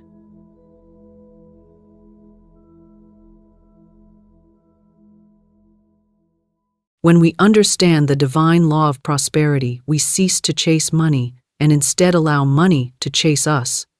Money is not merely paper or coins. It is an expression of the boundless substance of the universe, an obedient servant responding to our words, beliefs, and expectations. Many souls experience blocked finances not because supply has vanished, but because fear, doubt, resentment, or old beliefs have formed invisible walls, interrupting the divine circulation of wealth. It is never the world outside that limits us, only the world within. Divine supply is always present, as constant as the air we breathe. The same infinite intelligence that hung the stars in perfect order desires for us to live in ease, security, and joyful abundance. Lack is not a condition ordained by spirit, but a byproduct of false thoughts repeated so often that the mind accepts them as truth. When one believes money is hard to get, money responds by staying away. When one feels unworthy of success, success simply passes by. But when one speaks the language of faith, wealth begins to flow with effortless grace. The spoken word is a mighty force. What we decree with feeling becomes our lived experience. Every prayer of faith is a key that unlocks doors we once believed sealed shut. Prayer aligns us with the wealth that is already ours by divine right. We do not beg for supply. We claim it, command it, and joyfully expect it to manifest. When we declare abundance with conviction, the universe rearranges itself to fulfill our command.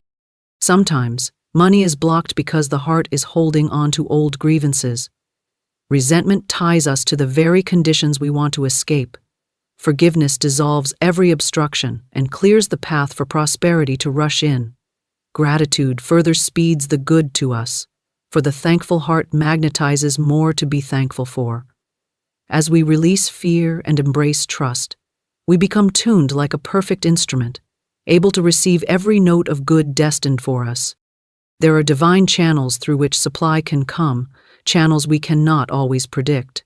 Yet we must never limit how or through whom our good arrives. The universe has 1,000 avenues to bless us. Our part is to speak prosperity, think prosperity, and expect prosperity.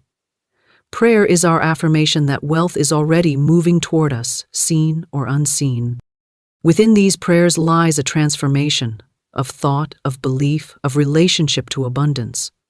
Each prayer is a spiritual tool that loosens the tightly held knots around finances.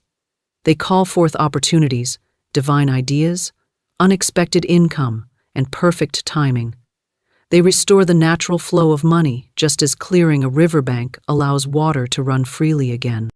As we embody faith, every blocked blessing is released, the doors of wealth swing wide open. Money becomes a joyful companion, always returning, always replenishing, always responding to our fearless trust. In the infinite, money responds to faith, not fear. This is a spiritual principle that governs all forms of supply. Faith is the magnet, the unseen power that draws abundance from the invisible into manifestation. Fear, on the other hand, repels good and creates barriers in consciousness that block financial flow. When we believe that money is scarce, when we worry about how bills will be paid, when we doubt that we are supported by a loving universe, we unknowingly command lack to take root. Our inner world becomes the architect of our outer experience, and the financial struggles we face are reflections of the beliefs living quietly within us. Faith is certainty in the invisible source. It sees beyond appearances and knows that supply is not dependent on a job, a bank account, or economic conditions. These are merely channels, not the source itself. When one places faith in channels, fear easily enters the mind. A job can be lost, a market can shift, a circumstance can change. But the divine supply behind all channels is eternal, inexhaustible, and always working for our good. When faith is placed in spirit rather than circumstances, money begins to obey that faith, appearing through both expected and unexpected paths. Many people unknowingly worship fear. They rehearse anxieties, speak words of worry, and imagine worst-case scenarios. Their minds become factories producing endless thoughts of survival and desperation, and those thoughts manifest as the very hardships they dread. Fear is creative energy misdirected. It gives power to lack and invites financial struggle into the home, into business, into every endeavor. The more time spent fearing debt, the more debt multiplies.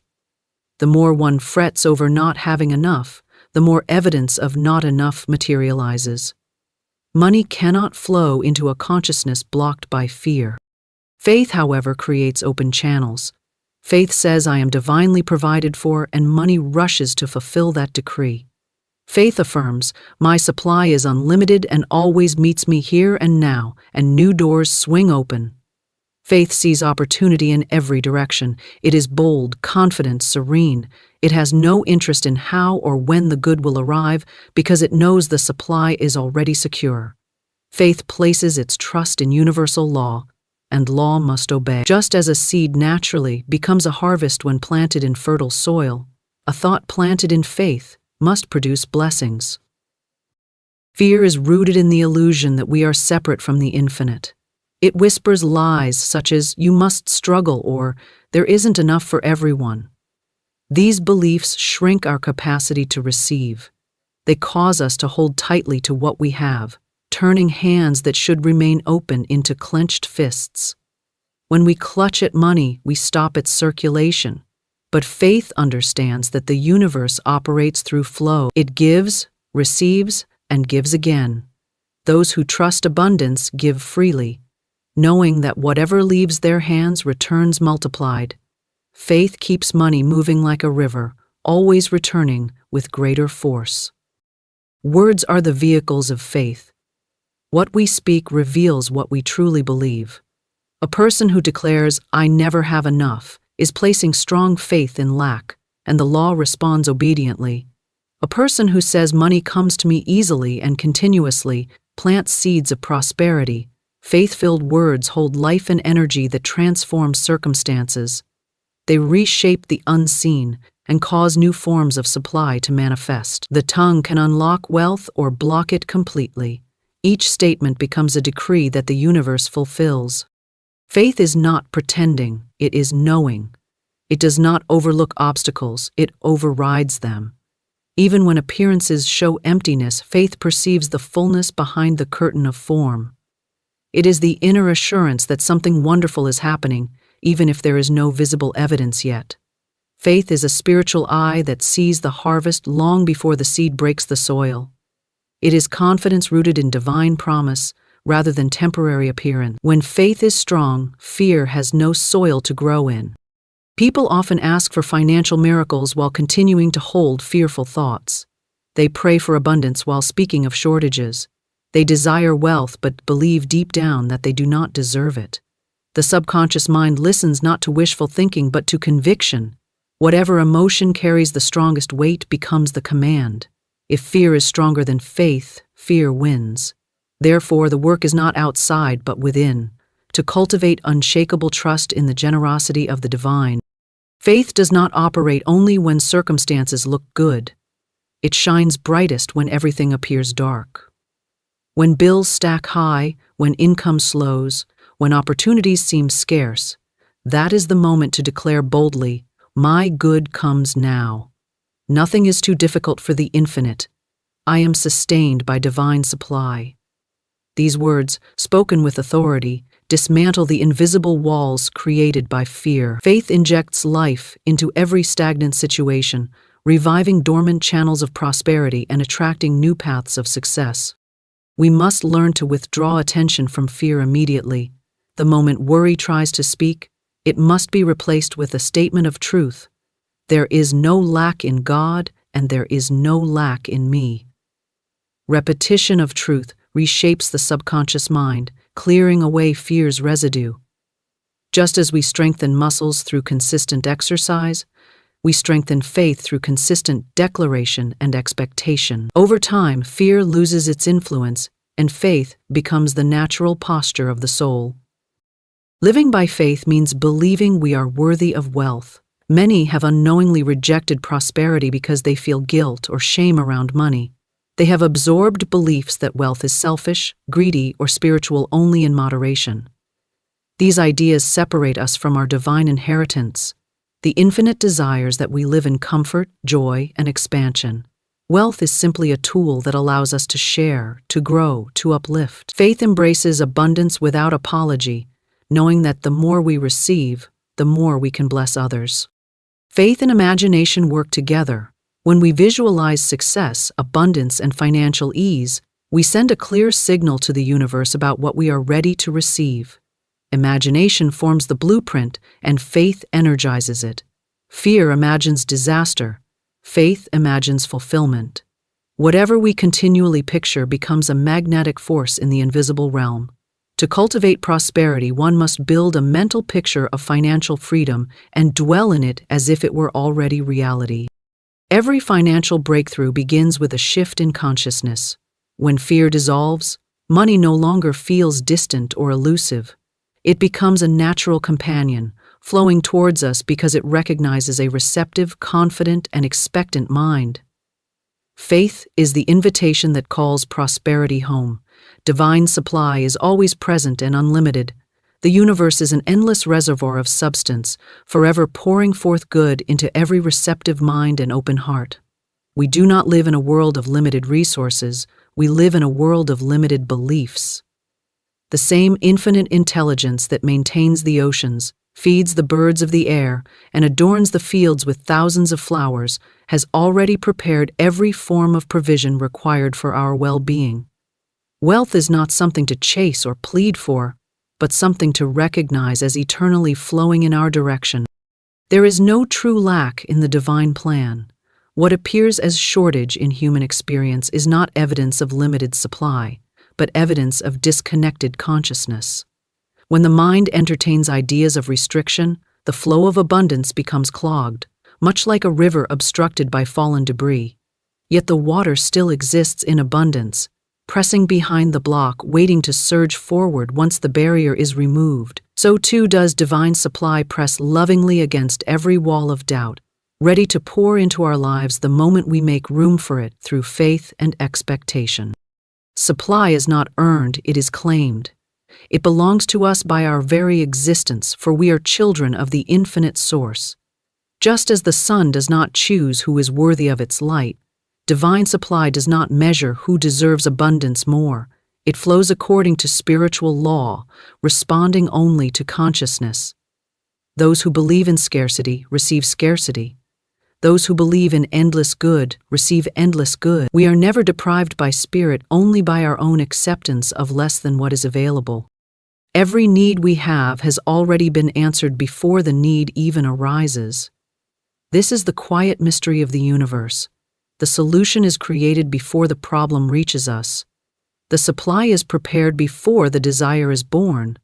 A desire for more is a divine indicator that more is ready to be received. When one longs for financial freedom, for debt to dissolve, for opportunities to expand, that longing is not an illusion. It is the soul's recognition of a supply waiting just beyond the doorway of belief. We expand or restrict this supply with our thoughts. A consciousness filled with worry or resentment contracts, shutting the gates to good. But a consciousness filled with confidence and gratitude expands, creating wide-open channels through which abundance can flow. Every grateful thought says to the universe, "I recognize my blessings and I am ready for more." Gratitude is a spiritual magnet, pulling greater and greater good into material form. The joyful receiver becomes the joyful attractor. Divine supply expresses itself through infinite channels. A job, a business, a client, an idea. These are only the visible paths. The moment we label one particular source as our lifeline, we unknowingly limit the universe. But when we release attachment to specific avenues, the supply becomes free to approach us in ways we could not have imagined.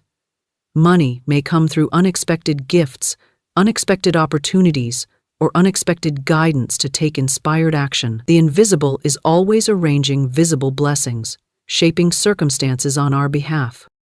We must train the mind to focus on plenty, not on absence. Whatever we dwell upon in thought, we invite into form. When we look at the world and see abundance, homes, prosperity, commerce, creativity, we align with that energy. When we look and see only limitation, we reinforce a belief that there is not enough. The world becomes a mirror reflecting back what we assume to be true. Therefore, to transform financial conditions, we must first transform inner perception. Divine supply cannot diminish. If every person alive suddenly stepped into great wealth, the universal storehouse would remain full. It is spiritual substance, limitless, expanding, and self-renewing. When we give, we do not reduce our supply, we activate the circulation that ensures more returns to us. Money is happiest when it moves, just as energy is happiest when it flows. Hoarding out of fear stops circulation and signals lack consciousness. Giving with joy signals abundance, consciousness, and invites wealth to move toward us again. The moment we trust divine supply fully, fear melts like ice in the warmth of the sun. Anxiety over bills, rent, or future stability loses its power. We recognize that we are supported by a source that never falters. How different life becomes when we understand that nothing can separate us from the good that is ours by divine law. Not age, not economic climate, not past mistakes, not missed opportunities. Every moment holds fresh potential for increase. In truth, we are stewards of prosperity, not beggars seeking crumbs. The universe asks only that we think in harmony with its laws. If we think constrictively, supply constricts. If we think expansively, supply expands. The world of spirit responds to the expectation we maintain. A mind that anticipates miracles will find them. A mind that anticipates disappointment will experience it. Divine supply is impartial, obedient, and immediate to belief. We must begin each day with a deep inner knowing that life supports us financially in every way, that every need is met before it is spoken, that opportunities seek us out, that money comes in right ways, through right action, and right timing. When we hold this certainty, we walk through life with ease instead of fear. We become receptive to guidance, nudges, ideas, and intuition that lead us to our supply. Divine direction always accompanies divine provision. Every financial challenge is a call to expand our trust, not retreat into worry. When something appears to be taken away, often something greater is making space to arrive. When one door closes, it is not a punishment. It is a redirection toward a larger door. The universe is never subtracting from us, it is always increasing us, even if the increase is not immediately visible. We align with infinite supply by remembering where true wealth originates. It does not come from people, institutions, or circumstances. These are channels only. Our source is the limitless spirit, the creator of all channels. When one channel dries up, another appears. The river of supply never stops flowing, because the source never sleeps, never weakens, never withdraws its support.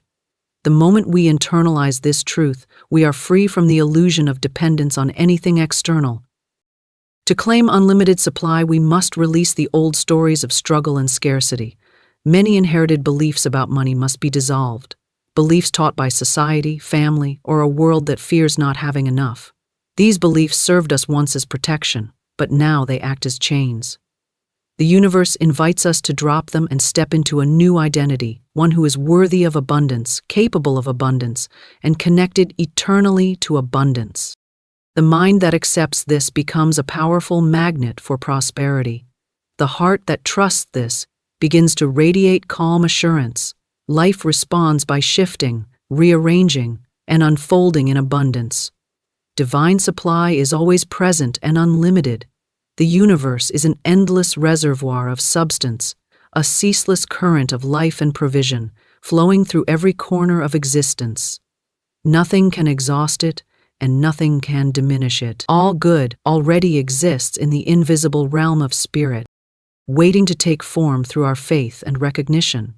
When we say there is lack, we only describe the condition of our own thought, for lack is not a spiritual fact, but a human illusion born of fear and false perception. The same infinite intelligence that provides the air we breathe and the light of the sun provides every material and spiritual resource we could ever need. The supply is not something to earn, struggle for, or chase. It is something to align with, to accept as our divine birthright. The substance of supply is spiritual, not material. Everything we can touch, hold, or spend is but a manifestation of invisible energy translated through form. This invisible energy is inexhaustible. It flows wherever consciousness allows it. When the mind believes in limitation, the flow narrows. When the mind believes in plenty, the flow widens. What we call wealth or poverty is nothing more than the outward reflection of this inner circulation. The key is not to demand that supply appear, but to remove every barrier of disbelief that prevents its appearance. When we align our thoughts with abundance, we tune ourselves to the rhythm of the infinite, and all that we require begins to move toward us naturally. Divine supply cannot be hoarded, for it exists only in circulation. Just as the heart must pump blood through the body for life to continue, we must allow giving and receiving to remain in motion. When fear stops the giving, fear also stops the receiving. The person who clings tightly to what they have because they fear loss cuts off the very channel through which new supply would arrive. Faith keeps the current open, allowing money, ideas, and opportunities to move freely through our lives. When we give joyfully, we declare to the universe that we trust its endless flow. That trust magnetizes even greater abundance. Every living thing operates under the same law of supply. The trees never fear a shortage of rain. The rivers do not wonder if they will run dry. The birds never question where their food will come from. They live in perfect trust of the divine rhythm that sustains them. Humanity, with its reasoning mind, often interrupts this rhythm with worry, doubt, and control. Yet the same principle that governs nature governs our finances. If we release anxiety and move in harmony with spiritual law, our needs are met in perfect time and order. Divine supply cannot fail, for it is sustained by divine intelligence, not by human effort alone. The channels of supply are infinite. A job, a business, a client, or a friend may serve as the visible form through which supply comes, but none of these are the source itself. The source is spirit, ever creative, ever resourceful, ever generous. When one channel closes, another opens. There can never be a shortage of ways for good to reach us. When we stop insisting that supply must come through a particular person or opportunity, we free the universe to surprise us with greater blessings. Our task is to stay receptive, to expect good from everywhere, and to let go of the narrow vision that limits our possibilities. Faith in divine supply transforms daily living. Instead of approaching life as a series of financial battles, we begin to see it as a cooperative dance with the infinite. Every bill that arrives is an opportunity to affirm divine substance pays this in full. Every unexpected expense is a reminder that there is more than enough circulating in the unseen. We replace worry with praise, anxiety with gratitude, and the whole tone of life lifts. This change in vibration alters the outer world, drawing to us experiences and opportunities that match our new frequency of trust and expectancy. We must remember that divine supply works through law, not chance. The law responds to belief, to the pictures we hold in mind and the feelings we nurture in the heart. When we imagine shortage, the law obediently shapes experiences of shortage. When we imagine plenty, the law faithfully produces abundance. It never judges. It only executes the design impressed upon it. Therefore, our work is to discipline the imagination and emotion so that they vibrate with ideas of fullness, sufficiency, and constant increase. Every thought of plenty strengthens the current. Every grateful word multiplies the good already at hand. Gratitude is the key that opens the floodgates of supply. When we give thanks for what we have, no matter how small, we affirm our faith in the continuous generosity of the universe. Gratitude dissolves feelings of lack and fear, lifting our consciousness to a plane where only abundance can exist. A thankful heart becomes magnetic, attracting all that corresponds to its vibration of joy. When we bless what we have, it multiplies. When we complain about what we lack, it withers. The law is simple and unfailing. There is no season for supply, no timing when spirit is more generous or less. The divine storehouse is perpetually open, waiting on our recognition. We do not need to strive or beg for what is already ours. We need only accept it mentally and act as though it is already present. The act of faith precedes the appearance. When we step forward confidently, circumstances begin to rearrange themselves in our favor. People, ideas, and resources appear as if by miracle, but it is simply law fulfilling our inner pattern. Divine supply is impersonal. It does not favor one person over another. It moves where it is welcomed. Every person who understands and applies the law of abundance experiences its certainty. The farmer who plants seed knows that the soil will not decide to favor one seed and deny another. It will yield according to what is sown. So, too, will spirit yield to each mind according to what it sows in thought and emotion. This truth frees us from envy or comparison. There is no competition in divine substance, for everyone can have all they desire without diminishing another's portion. The belief in limited supply has caused much suffering and conflict in the world. People grasp, hoard, and fight because they fear there is not enough. But the enlightened soul knows there is infinite room for all to prosper. The universe is constantly expanding, generating new forms of wealth, new opportunities, new ideas. The creative power that birthed galaxies can surely supply rent, food, and comfort. The only requirement is alignment with the divine principle that abundance is everywhere present, awaiting recognition and expression through us. Forgiveness dissolves financial blockages.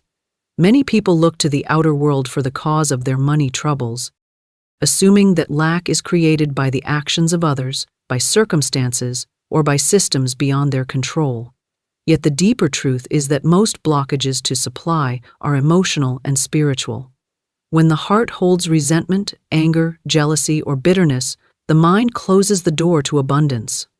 These emotional knots restrict the flow of divine substance, preventing wealth from reaching us in its natural and rightful way. Every grudge is like a stone placed in the river of prosperity, causing the waters of good to slow or stop altogether, not because supply has evaporated, but because consciousness has erected a barrier.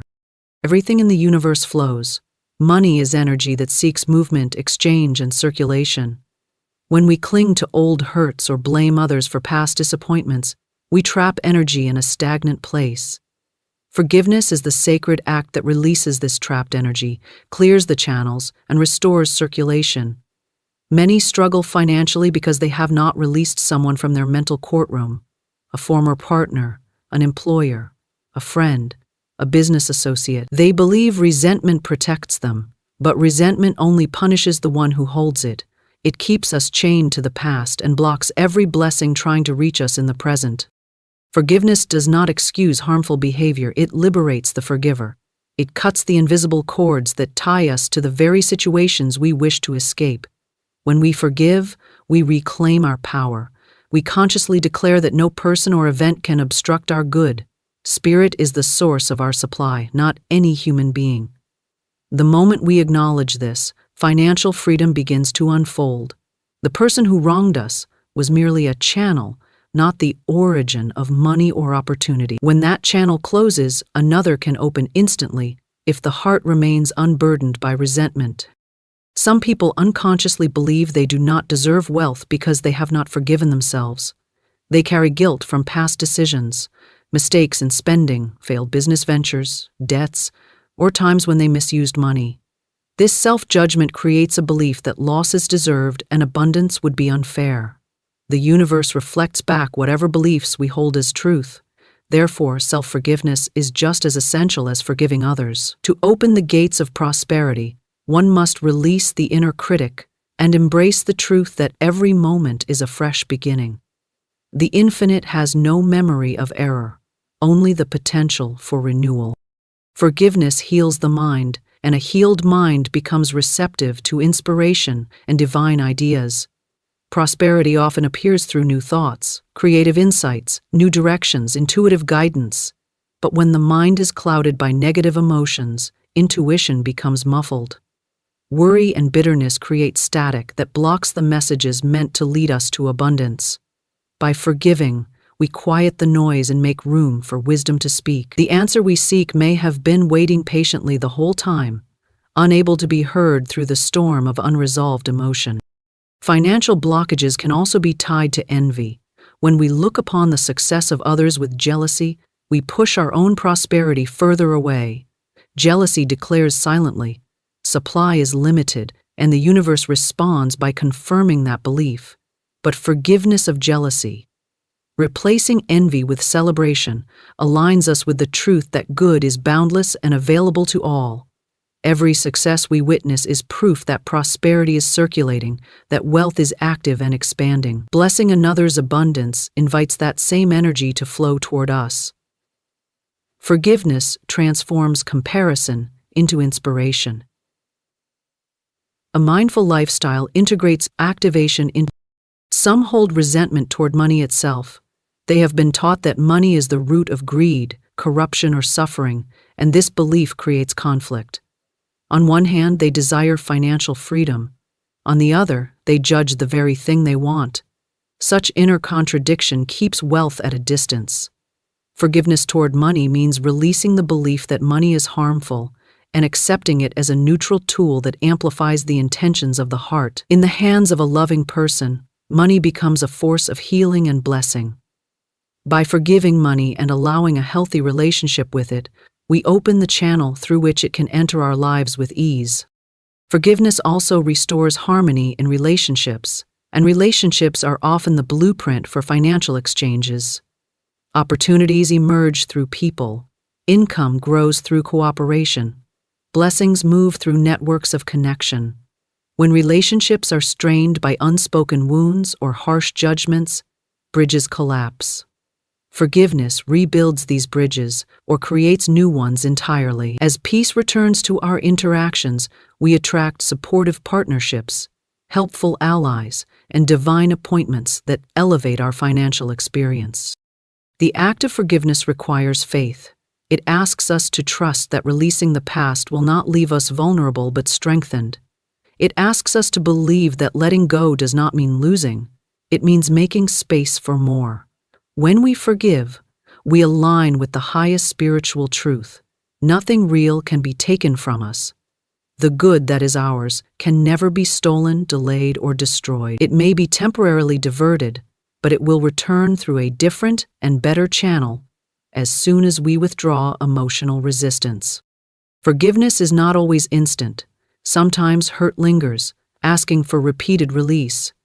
Each time we choose forgiveness, even if the feeling has not yet caught up, we weaken the chains that hold us. Eventually, the heart becomes light, and the flow of abundance returns with renewed strength. The process is sacred, and every step expands our capacity to receive. To forgive is to free oneself from mental poverty. It is to declare that love, not resentment, is the governing force of life. When love governs, prosperity cannot help but appear. Forgiveness invites miracles because it removes the walls that once shut miracles out. It sweeps the path clean for blessings that have been circling, waiting for the opportunity to enter. It restores harmony between the inner and outer worlds, making us receptive to every form of good that Spirit intends for us. The wealth we desire already exists in potential form. It waits patiently for a consciousness ready to receive it without obstruction, without fear, without bitterness. Forgiveness clears the path, opens the gates, softens the heart, and makes room for the divine flow of abundance to rush in once again. Expectancy magnetizes wealth. When we expect good things to happen, we become a beacon that attracts abundance from every direction. Expectancy is the active form of faith. It is faith with its sleeves rolled up, ready to receive. To expect is to know that something wonderful is already on its way, and that the universe is orchestrating every detail to bring it into form. This inner assurance sends a powerful signal into the unseen, calling forth opportunities, resources, ideas, and favorable circumstances.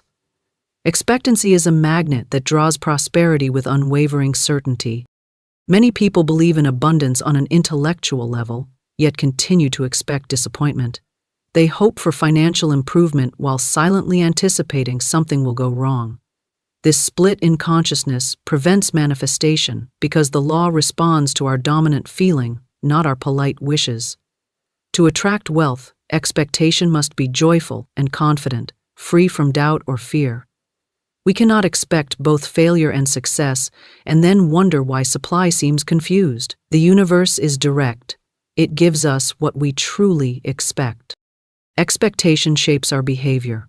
A person who expects increase walks differently, makes bolder choices, speaks with assurance, and is guided toward the right action. They step forward even if they cannot yet see the full path, because they trust that each step invites the next one to appear. When we expect abundance, we treat every moment as preparation for receiving it. We organize finances, make room for success, and align our thoughts with prosperity. The inner attitude activates the outer results. Expectation lifts our vision. Instead of noticing limitations, we begin to notice doors opening. Instead of focusing on what is missing, we focus on what is possible. This adjustment of perception is powerful because opportunities often exist right in front of us, unnoticed by those who expect lack. A person expecting good sees divine order even in temporary setbacks and refuses to interpret challenges as signs of failure. Expectancy looks through appearances and sees potential. There are those who live in fear of life, anticipating difficulty at every turn. Their minds rehearse worries before they even occur. And because expectation is creative, those worries form conditions that reflect those fears. The person who repeatedly says, knowing my luck something bad will happen, has issued a decree, and the universe fulfills it faithfully. Expectation operates whether we use it wisely or unwisely. The same law that can bring wealth can also produce lack if negative expectations dominate. Therefore, our inner focus must be trained carefully. It must have training. Joyful expectancy is not mere optimism, it is spiritual authority. It is knowing that the universe delights in fulfilling our requests and that supply is constantly seeking expression. Expectation is the open door. Where there is no expectancy, blessings find no entry point. Hoping weakly keeps desires distant, but expecting firmly allows desires to step into physical reality. When we expect without hesitation, we communicate clearly. I am ready. My good comes now. Gratitude fuels expectancy. When we give thanks in advance for the wealth we know is coming, we align with the energetic frequency of receiving. Gratitude says, "It is already done in the invisible, and I await its arrival with joy." This attitude forms a channel through which abundance can flow without resistance. Complaints, however, signal a belief in delay or injustice and block circulation. Expectancy and gratitude together create a vibration so magnetic that supply rushes to meet it. Every invention, every fortune, every success story began with someone expecting something greater than what appeared. Expectation expands imagination, and imagination is the blueprint of manifestation.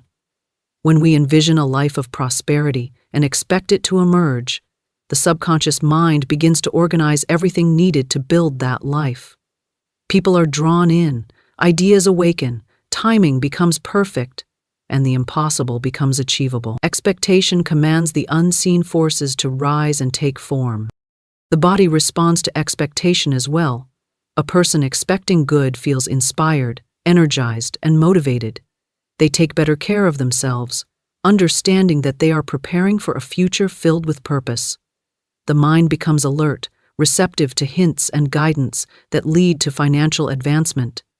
Life feels lighter because expectancy carries the vibration of trust. Stress diminishes as faith increases. All of this contributes to creating ideal conditions for prosperity to unfold effortlessly. Expectation dissolves hesitation. Where there is expectancy, there is no room for the question, will it happen, but instead the certainty, how and when will it unfold.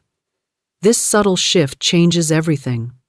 The person who expects success never wonders whether they are worthy, for they know that abundance responds to alignment, not to self-doubt. They do not wait to feel ready. They trust themselves enough to act. Expectancy removes the paralysis of fear. The law of expectancy often works through intuition. When we expect increase, we pay attention to intuitive nudges. An idea to call someone, a feeling to start a project, a sudden inspiration that seems too perfect to ignore. These impulses are divine guidance showing us the path to our good. Expectation sharpens awareness, allowing us to recognize these signals instead of overlooking them as coincidence. When we follow intuition fueled by expectancy, we walk directly into the flow of abundance. Even when conditions appear stagnant, expectation keeps the heart open and receptive. Waiting becomes peaceful rather than anxious. Divine timing is never late. It unfolds at the exact moment that ensures lasting success. Expectancy trusts this timing and continues to hold the vision firmly, regardless of appearances. That faith is the anchor that keeps wealth on its path toward us. Expectancy also frees us from living in the past. Old disappointments lose their power because expectation is focused forward, not backward. We stop predicting future outcomes based on former limitations. New thoughts create new results. Every moment becomes a fresh opportunity for something wonderful to occur. Expectation rewrites destiny by rewriting belief. The more we expect abundance, the more abundance expects us in return. We build a relationship with prosperity, one based on familiarity rather than longing. Expectancy and wealth become companions, drawn together by the magnetic force of belief. Prosperity feels at home in a consciousness that sees it as natural. There is an atmosphere to expectancy, one of openness, enthusiasm, and readiness. It radiates outward and influences others. People feel drawn to support those who believe in their own success. Helpful relationships form, beneficial agreements appear, and financial blessings flow through human channels inspired by our confident energy. Expectancy is contagious, energizing our surroundings and inviting mutual upliftment. When we live in expectancy, we align with the truth that the universe is generous and ever-expanding. We realize that prosperity is not a rare occurrence, but a continuous flow that only requires our acceptance. Every desire for more is a signal that more is already on its way. Expectancy says yes to that signal. It says yes to the infinite. It says yes to receiving every blessing that has been waiting to reach us. There is a divine law that governs every word spoken. Words are not mere sounds floating into the air. They are seeds planted in the fertile soil of the universe. What is spoken with conviction and imagination takes root and draws to itself its own kind. If you say, "I lack," then lack will hasten to your door. If you say, "I am richly supplied," then supply moves toward you in visible form. It is not chance, nor luck, nor favor. It is law. Money is not a stranger to you. It is an obedient servant awaiting your call. Many pursue it as though it were running from them, when in truth it is waiting to be commanded. The words you speak are the golden keys that unlock its presence in your life. The individual who declares daily, "Everything I need comes to me in perfect ways," is magnetizing prosperity by aligning with universal order. The world teaches one to strain and struggle, to labor for every coin, to chase money as though it were a wild bird that must be trapped. Yet the spiritual law is entirely different. You do not run after the bird. You open your hand with calm assurance, and it alights upon you. So it is with money. The one who says with full faith, "I am one with the infinite riches, and wealth flows to me freely," will find that unseen channels open and visible forms of supply arrive. Your words are not idle. They are decrees. When spoken with feeling, they set in motion unseen forces that build bridges of opportunity, dissolve obstacles, and prepare the way for abundance to reach you. To say, "I never have enough," is to sign a contract with limitation. To say, "I am guided to prosperity, and prosperity is guided to me," is to sign a contract with abundance. The choice is always with the tongue. Consider money not as a hard master but as a loyal helper. See it not as elusive, but as ever-present, drawn to you as surely as a river flows toward the sea. Speak as one who already holds wealth in hand, for in truth, supply exists in the unseen before it appears in the seen. To affirm lack is to cover your treasure chest with a veil. To affirm supply is to lift the veil and let the light of riches shine forth. So when you say it like this, calmly, faithfully, without resistance, money does not resist you. It recognizes its rightful place in your life and follows you as a shadow follows form. It does not require pursuit, only recognition. Speak the word of plenty, and plenty will hasten to fulfill it. Speak the word of freedom, and freedom will make itself known in your affairs. This is the unseen law, and it never fails. Words are the most powerful tools given to humanity. They are more than symbols or sounds. They are containers of energy, vessels of thought, carriers of faith, and channels through which the unseen becomes seen. Every word uttered is like a seed placed in the fertile soil of the universe, and the soil never fails to bring forth the harvest of what is planted. When one understands this, life ceases to appear as random or uncertain. Instead, one begins to perceive the great order that governs existence. If one sows seeds of lack through careless speech, lack will faithfully appear. If one sows seeds of supply, opportunity, and abundance, then those same qualities will blossom in experience. The law cannot be mocked, for it is precise, exact, and unfailing. Each thought becomes a vibration, and when clothed in words, it is given substance and direction. Words are the architects of destiny, and they form the structures of prosperity or limitation, according to how they are spoken. Consider the person who constantly repeats phrases such as, "I never have enough," "Life is hard," or money slips through my fingers. These words, repeated with feeling, carve channels in the subconscious mind and call forth conditions to match.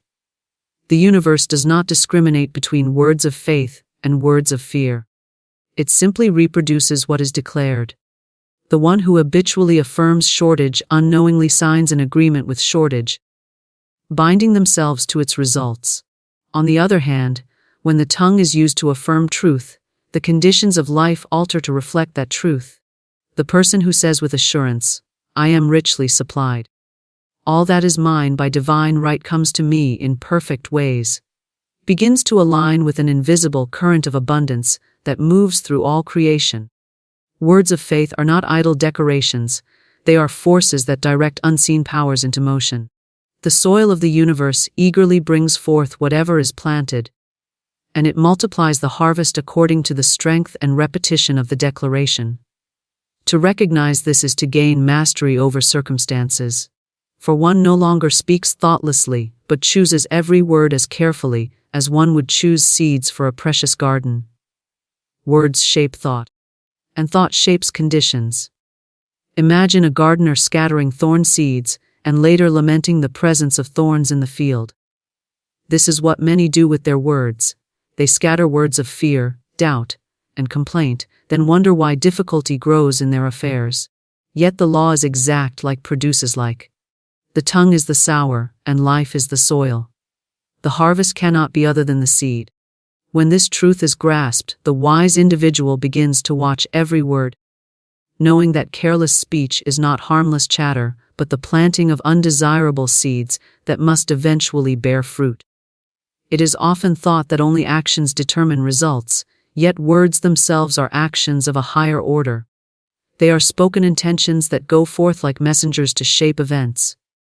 A word of blessing builds a path of light ahead, while a word of fear lays stones of obstruction. Many strive outwardly, laboring in endless effort, but still find themselves entangled in limitation, because their inner conversation contradicts their outer work. They attempt to build prosperity while continually affirming lack. They toil for supply while declaring poverty. The two forces cancel each other, leaving the individual weary and disheartened. But when words align with intention, the entire universe cooperates to bring about the desired result. The vibration of words cannot be underestimated. Every sound carries frequency, and when charged with conviction, it becomes a magnet drawing conditions of its kind. Uttering words of prosperity creates an atmosphere of expectancy that attracts opportunities, allies, and resources. Uttering words of lack creates a climate of resistance where even opportunities that appear soon fade away. One may think words are fleeting, but the subconscious mind records them all, and the subconscious, in turn, influences the outward world. It is therefore essential to choose words as one would choose companions with discernment, with awareness, and with reverence for their power. The one who fills their speech with faith-filled affirmations becomes a center of magnetism. People sense confidence, doors open, and ways are prepared because the individual's words are aligned with truth. They have sound seeds of wealth, health, and opportunity, and the soil of the universe has no choice but to bring forth their harvest. Even when appearances seem contrary, faith-filled words continue to build unseen structures, and at the appointed time, those structures become visible. The harvest may appear suddenly, as if out of nowhere, yet in truth, it is the natural outcome of what was spoken long before. It is also important to remember that silence itself is not neutrality. Where one does not affirm good, negative suggestions often rush in to fill the void. That is why deliberate speech is vital. To wake each morning and declare, "This is a day of plenty. All that I need comes to me in perfect ways," sets the tone for the hours ahead. To speak such words at night, before sleep, plants seeds in the subconscious that grow while the body rests. Every phrase becomes a builder of destiny, and repeated affirmations engrave patterns in the mind that attract matching experiences. The careless person may laugh at such truth, thinking words to be insignificant, yet their life will mirror the harvest of their speech. The wise will honor the tongue as the sower of fate and will choose to plant words of life prosperity, joy, and health. Words are seeds, and seeds grow. The harvest is inevitable. To speak in lack is to bind oneself to lack. To speak in abundance is to invite abundance into every avenue of existence. The law is exact, unwavering, and impartial. Every declaration is a decree, every phrase a command to the invisible forces that shape destiny. Money is never the master, though many have been taught to fear it, to chase it, or to worship it. Money is but a servant, a symbol, a tool placed within human reach to serve higher purposes. When one looks upon it as a tyrant, it appears to dominate life, dictating choices, binding decisions, and ruling over thoughts. Yet when seen in its true light, it is recognized as obedient, always responding to the direction of word and thought.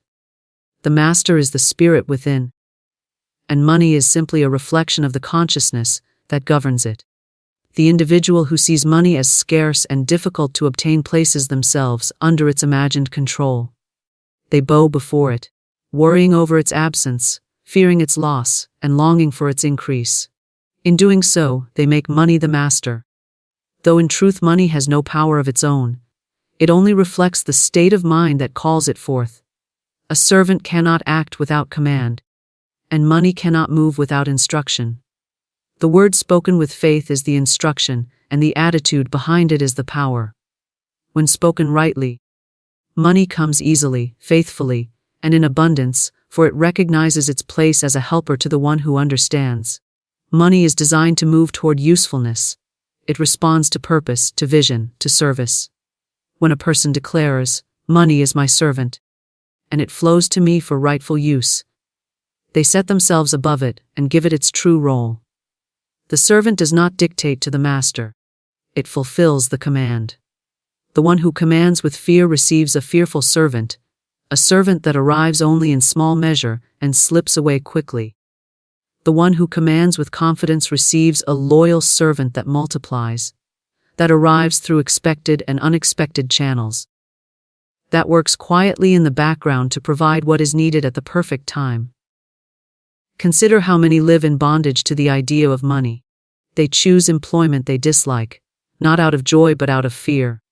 They remain in situations that stifle their spirit because they have placed money on a throne as if it were king. Yet no throne belongs to it. The true throne belongs to divine order, to the inner spirit, to the word of truth spoken with authority. Once this is seen, chains fall away, and the individual walks in freedom, recognizing that money is drawn to them, not as master but as servant. Every coin, every note, every form of supply is but a shadow of consciousness. To elevate the shadow above the substance is to live in confusion. The substance is the invisible realm of thought and word, and from that substance comes the visible symbol, called money. To chase the shadow is fruitless. It flees and eludes. To command the substance through affirmation is powerful. The shadow must then obey and appear. Words such as, "Money is hard to keep," or "Money controls my life," are instructions to the servant that bind it into troublesome service. But words such as, "Money is my obedient servant," it comes when called, it multiplies under divine direction. It serves my good and the good of others, set money in its rightful place, and bring about conditions of ease. Many misunderstand wealth, thinking it rests only in figures, coins, or possessions.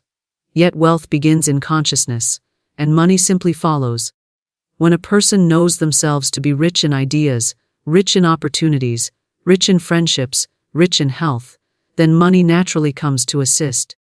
It is drawn to richness of spirit as iron is drawn to the magnet. The impoverished thought repels it, the fearful thought drives it away. The resentful thought blocks its flow, but the thought of generosity, gratitude, and expectancy summons it forth, and it hurries to serve. Money is quick to obey the one who is unafraid to command it. Fear paralyzes, but calm assurance directs. Just as a faithful servant watches for the slightest signal from the master, money watches for the slightest affirmation from the lips. The universe is alive with supply, endless and inexhaustible, and money is one of its countless channels. To see it as scarce is to shrink the channel. To see it as abundant is to widen the flow. The servant waits for instruction. If told, "I never have enough," it will fulfill the order and remain scarce. If told, my supply is abundant and ever-present, it will fulfill the order and appear freely. The misuse of money comes from mistaking the servant for the master. When one clings to money in fear, hoarding it, worshipping it, or allowing it to dictate actions, then harmony is broken, for the natural order has been reversed. The servant is on the throne, and confusion results. But when one sees money rightly, as a tool to accomplish good, to create beauty, to expand service, to ease life's burdens, then money flows with grace, because it recognizes its rightful role. It does not resist, it hastens to fulfill its task. It is not the duty of the individual to chase money. The duty is to recognize truth, speak it, and expect it. The servant arrives when called. The more clearly it is commanded, the more faithfully it serves. Vague words produce vague results. Fearful words produce limited results. Strong, confident words produce overflowing results. The servant of money is eager, willing, and tireless, but it will never act without command. Every declaration is an order, every affirmation a signal. To recognize this is to stand in mastery. Thus, money is never a tyrant except to those who allow it to sit in a throne it does not own. In reality, it is a tool, a helper, a servant waiting to be sent forth on errands of good. It has no will of its own, no life of its own, no dominion of its own. It is clay shaped by thought, light formed into symbol, energy clothed in material form. It will always reflect the consciousness of the one who commands it. If commanded to bring hardship, it obeys. If commanded to bring blessing, it obeys. If commanded to multiply and serve in freedom, it obeys. The servant does not argue with the master. It simply fulfills the order given through the spoken word. To speak supply is to invite supply. The spoken word carries within it the very essence of creation, and the moment it is declared with conviction, unseen forces begin their work to clothe it in visible form. There is no idle speech, for every utterance is a seed, and every seed is destined to grow after its own kind. The person who continually speaks lack, who rehearses shortage with every conversation, who repeats phrases of insufficiency, is scattering seeds of poverty into the soil of the universe, and the harvest must match the planting. But the one who deliberately, joyfully, and faithfully declares supply is sowing seeds of abundance that cannot help but bear fruit in due season. When you say, "I am provided for," you are aligning your words with divine order, and the universe recognizes the command. When you affirm, "Everything I need comes to me in perfect ways," you set in motion a current of supply that flows toward you through channels, both expected and unexpected. It is not the force of struggle that brings wealth, it is the word spoken in faith. The mind may reason that work alone is the source, but the spirit knows that work is merely one of the channels through which supply arrives. The real source is invisible, and it responds not to toil or fear, but to the clear decree of faith-filled speech. Every affirmation of supply is a key turning in a lock. When spoken with belief, it opens doors that were hidden and calls forth opportunities that could not be seen before. Supply may come through a new idea, a helpful connection, a sudden inspiration, or a gift that arrives without expectation. Yet whatever its form, the root of its arrival is always in the spoken word. To say, "I am rich in opportunities," is to awaken opportunities. To say, "My wealth flows constantly," is to activate the flow. The words become the blueprint, and the invisible law of creation builds according to the design given. One may look around and see evidence of lack, but to repeat that evidence in speech is to give it more power. To speak supply even when appearances seem barren is to plant new seeds that must eventually overcome the old. Appearances are but the reflection of yesterday's words, while today's affirmations are shaping the reality of tomorrow. To say, "I am surrounded by abundance," when the purse is empty, is to call forth the harvest that must soon appear. The soil of the universe is fertile beyond measure, it only waits for the right seed to be dropped into it. The tongue is the sower, and every phrase is a planting. The truth is that supply is ever present, but it must be acknowledged to be experienced. Just as light fills a room when the curtain is drawn, Abundance floods life when the word of supply is spoken. Silence about good leaves the curtain closed. Complaint about lack thickens the darkness. But affirmation of abundance parts the veil, and the radiance of supply enters freely. The declaration, "I live in an abundant universe, and everything I need is here for me," is not a mere wish. It is a statement of fact that summons its own evidence. The universe responds with precision to the vibration of the word, bringing forth conditions that mirror the speech. The difference between lack and supply is often only in the words repeated day after day. The person who says, "Money is scarce and times are hard," will see their life shaped by that decree. The one who says, "Money comes to me easily and constantly," will see their life shaped by that decree. The law does not choose between them. It simply fulfills the command spoken. This is why the wise watch their words with care, never allowing idle phrases of lack to slip past their lips, but instead filling their speech with declarations of plenty. Supply is obedient to the voice that calls it. It does not argue, it does not resist. It does not delay when summoned with authority. When you say, "I am richly provided for," you are giving the law of abundance a direct order. The response may come as new income, unexpected support, opportunities for service, or gifts freely given, but it must come, for the word has gone forth. And once a word has gone forth with conviction, it cannot return void. It must accomplish that for which it was spoken. It is not enough to think of supply silently while continuing to speak lack aloud. The tongue must align with the mind, and the outer speech must match the inner vision. To tell others of hardship while secretly hoping for prosperity is to plant mixed seeds, and the harvest will be mixed. But to speak boldly of abundance, even in the face of contrary evidence, is to plant only the seeds of prosperity, and the harvest will be sure. The universe listens to words more than wishes, to declarations more than daydreams, to affirmations more than complaints. The rhythm of speech creates a rhythm in life. Speak of plenty consistently, and life begins to echo that song with visible supply. Speak of want consistently, and life will echo with want. Every conversation becomes an opportunity to plant seeds of wealth or weeds of lack. To declare often, "I am connected to endless supply," strengthens the roots of abundance in the subconscious mind. And from those roots grows the visible tree of prosperity. It is not the volume of words that matters, but the faith behind them. A single phrase spoken with conviction carries more power than 100 phrases muttered with doubt. When you say, "My good is secure," and "my wealth is constant," and you mean it with your whole being, the decree goes forth like a trumpet, and supply marches toward you. Faith-filled words are irresistible. They command attention in the unseen and shape conditions in the seen. The more firmly and joyfully they are spoken, the swifter their results appear. Thus, to speak supply is to summon it.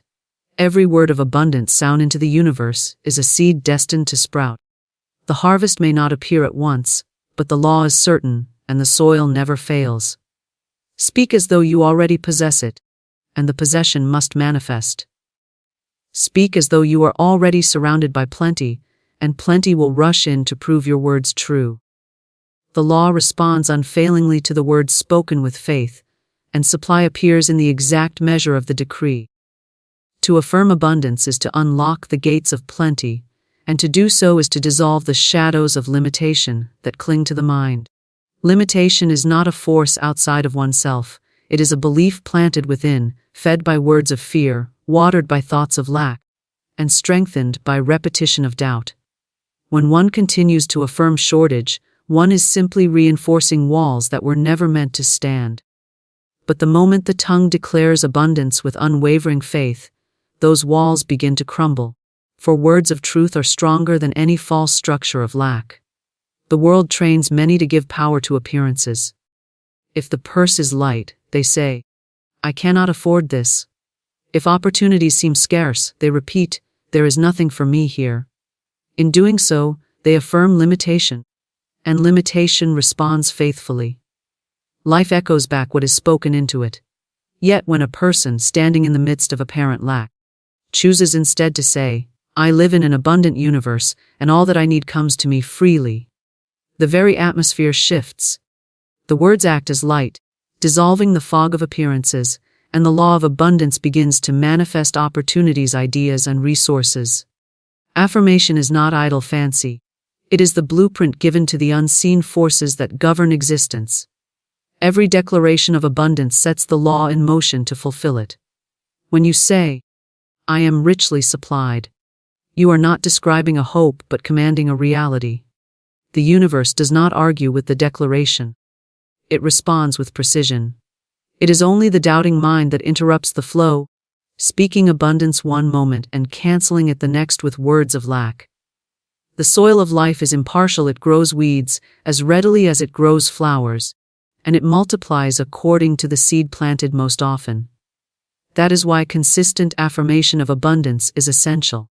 Repetition engraves truth into the subconscious, and once truth is established there, limitation has no ground to stand upon. When the tongue affirms wealth, health, and freedom, the subconscious accepts it as fact. The subconscious does not reason, it obeys. It carries out the instructions it receives, projecting them into circumstances, guiding choices, attracting opportunities, and arranging events to align with the decree. The one who affirms, "Everything I do prospers," will find prosperity reflected in results, even when logic cannot explain how. The one who affirms, "I am always provided for," will discover that provision arrives at the right time, through the right people, in the right way. Affirmation dissolves limitation because it reorders the inner realm, and once the inner is reordered, the outer must follow. Limitation is only a shadow. It has no substance except the belief and attention given to it. Shadows disappear when light is introduced, and abundance, affirmations are light in word form. Every time you say, "There is no limit to my supply," you shine light on the shadow, and the shadow cannot remain. What seemed impossible begins to yield, what seemed closed begins to open, and what seemed absent begins to appear. This is not magic, it is law. The universe responds to faith-filled speech as surely as the soil responds to the seed planted within it. It is not enough to think abundance silently while speaking limitation aloud. Words must align with thought, and speech must affirm truth, even in the face of contradictory appearances. To tell a neighbor of hardship while secretly affirming prosperity is to plant two opposing seeds. The result will be confusion, for the harvest will be mixed. But to boldly affirm abundance in every conversation, to let the lips overflow with words of plenty, is to plant only good seeds. The harvest may not be immediate, but it is certain, and in time it will overwhelm the remnants of lack with visible prosperity. The dissolving of limitation begins with vigilance over the tongue. Many imprison themselves daily with phrases such as, "I cannot," "I do not have," "It is impossible." These words act as chains, binding supply and restricting flow. Yet when replaced with affirmations such as, "I can," "I do have," "All things are possible for me," the chains fall away, and the river of supply runs freely again. The choice of words is the choice between bondage and freedom, between lack and plenty, between limitation and expansion. Every affirmation of abundance strengthens the atmosphere of expectancy. Expectancy is magnetic, it draws matching conditions into being. The person who continually affirms, "I attract prosperous opportunities," will notice that opportunities begin to appear where none seem to exist. The person who says, "Money comes to me constantly and easily," will find streams of income opening in surprising ways. These affirmations are not wishful thinking, they are commands, and the law of creation is compelled to carry them out. Just as water takes the shape of the vessel into which it is poured, life takes the shape of the words spoken into it. Dissolving limitation does not require struggle. It requires persistence in affirming abundance until limitation is starved of attention. What you no longer feed with your words cannot survive. To constantly affirm abundance is to feast upon truth, and truth makes lack powerless. Lack may seem to shout loudly, but it has no strength except the energy given to it through speech and thought. Withdraw that energy. Replace it with affirmations of plenty, and lack fades as mist before the rising sun. The power of affirmation grows with emotion. Words spoken mechanically are weak, but words spoken with feeling ignite the subconscious with conviction. To declare, I am surrounded by prosperity, while feeling gratitude, joy, and certainty, sends a command into the unseen that must be fulfilled. Emotion is the fuel, and affirmation is the spark. Together they create a fire that burns away the fog of limitation and clears the path for abundance to flow unhindered. To affirm abundance is to live from the awareness that supply is already here, waiting to be recognized. It is not distant, not withheld, not reserved for others. It surrounds you now, but it takes the key of spoken word to unlock its flow into visible form. Every declaration is such a key. The more often the key is turned, the wider the gates of supply swing open, and the less power limitation holds over the mind. Soon limitation ceases to appear real, for it has been dissolved by the constant affirmation of abundance, and in its place stands visible proof of the truth that was spoken all along. Money follows faith-filled words, never pursuit. The moment one chases money with fear or desperation, it seems to slip further away, like a shadow fleeing the one who runs toward it. Yet when one speaks words of faith, calm and assured, money comes of its own accord, quietly, naturally, without struggle. It does not respond to frantic effort, but to steady conviction. The law of supply is spiritual, and it bends only to the command of faith. Pursuit suggests lack, but faith-filled speech proclaims possession, and possession attracts more of its own kind. Every word spoken in faith becomes a magnet. The lips declare abundance, and abundance answers. The tongue utters prosperity, and prosperity comes to stand at the door. When a person says, I am divinely prospered, and believes the words, money hastens to align with the decree. It may come through business, through gifts, through inspiration, through unexpected channels, but it comes because the order has been spoken. To chase money without the word is to labor in vain, for the root of wealth lies not in pursuit but in declaration. Faith-filled words carry a vibration that cannot be denied. The universe is alive, and it responds to sound, especially the sound of conviction. Words born of fear scatter energy, but words born of faith gather it and direct it with precision. To say, money follows me wherever I go, is to set in motion a current that goes ahead, preparing ways for prosperity to appear. To say, I am always supplied, is to send out a decree that bends circumstances, people, and opportunities toward fulfillment. Faith-filled words are commands written on the unseen fabric of life, and the fabric rearranges itself to match. Money is not drawn to anxious grasping, for anxiety repels it. Pursuit rooted in fear carries the vibration of shortage, and shortage reproduces itself faithfully. But when the lips declare, I am already abundant, the energy shifts. Faith does not chase, it attracts. It does not plead, it commands. It does not struggle, it knows. The one who knows through speech that supply is ever present never finds themselves abandoned by it. Money follows the decree, just as surely as a river follows its bed, because the path has been spoken into being. Words of faith create channels where none existed before. A person may not know how the money will come, but their declaration sets unseen forces to work. Doors begin to open, ideas rise unbidden, opportunities align, and resources appear as though from nowhere. Yet nothing is random, it is the natural outworking of the words. The one who says, I am open to divine supply, plants seeds that sprout in ways the rational mind cannot predict. The one who says, money comes to me constantly and in perfect ways, plants seeds that grow into streams of provision. Pursuit looks outward in uncertainty, but faith-filled words look inward to the source and draw the outer into alignment. To speak from lack is to give chase, and the chase never ends. The person who constantly says, I never have enough, is running after money with the energy of want, and money flees in response. But the person who says, I always have more than enough, is standing still in assurance, and money comes to them naturally.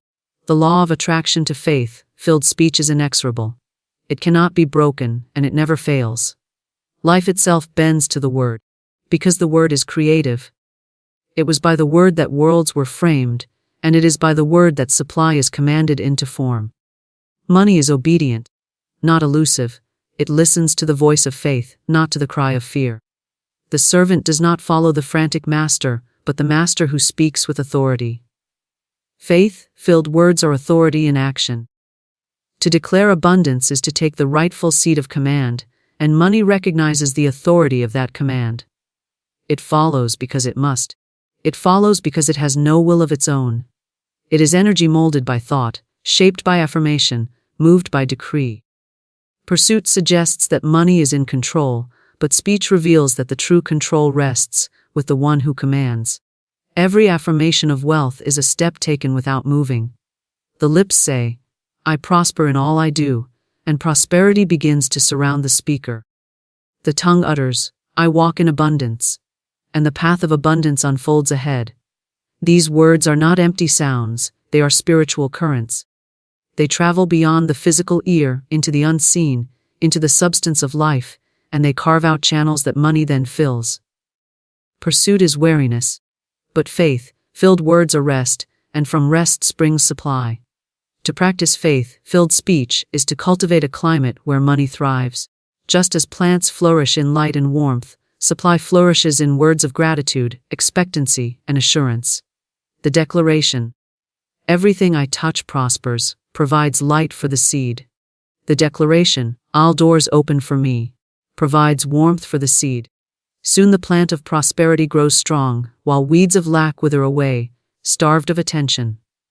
The more consistently faith-filled words are spoken, the stronger the atmosphere becomes, until money follows with certainty, unable to resist the magnetic pull of conviction.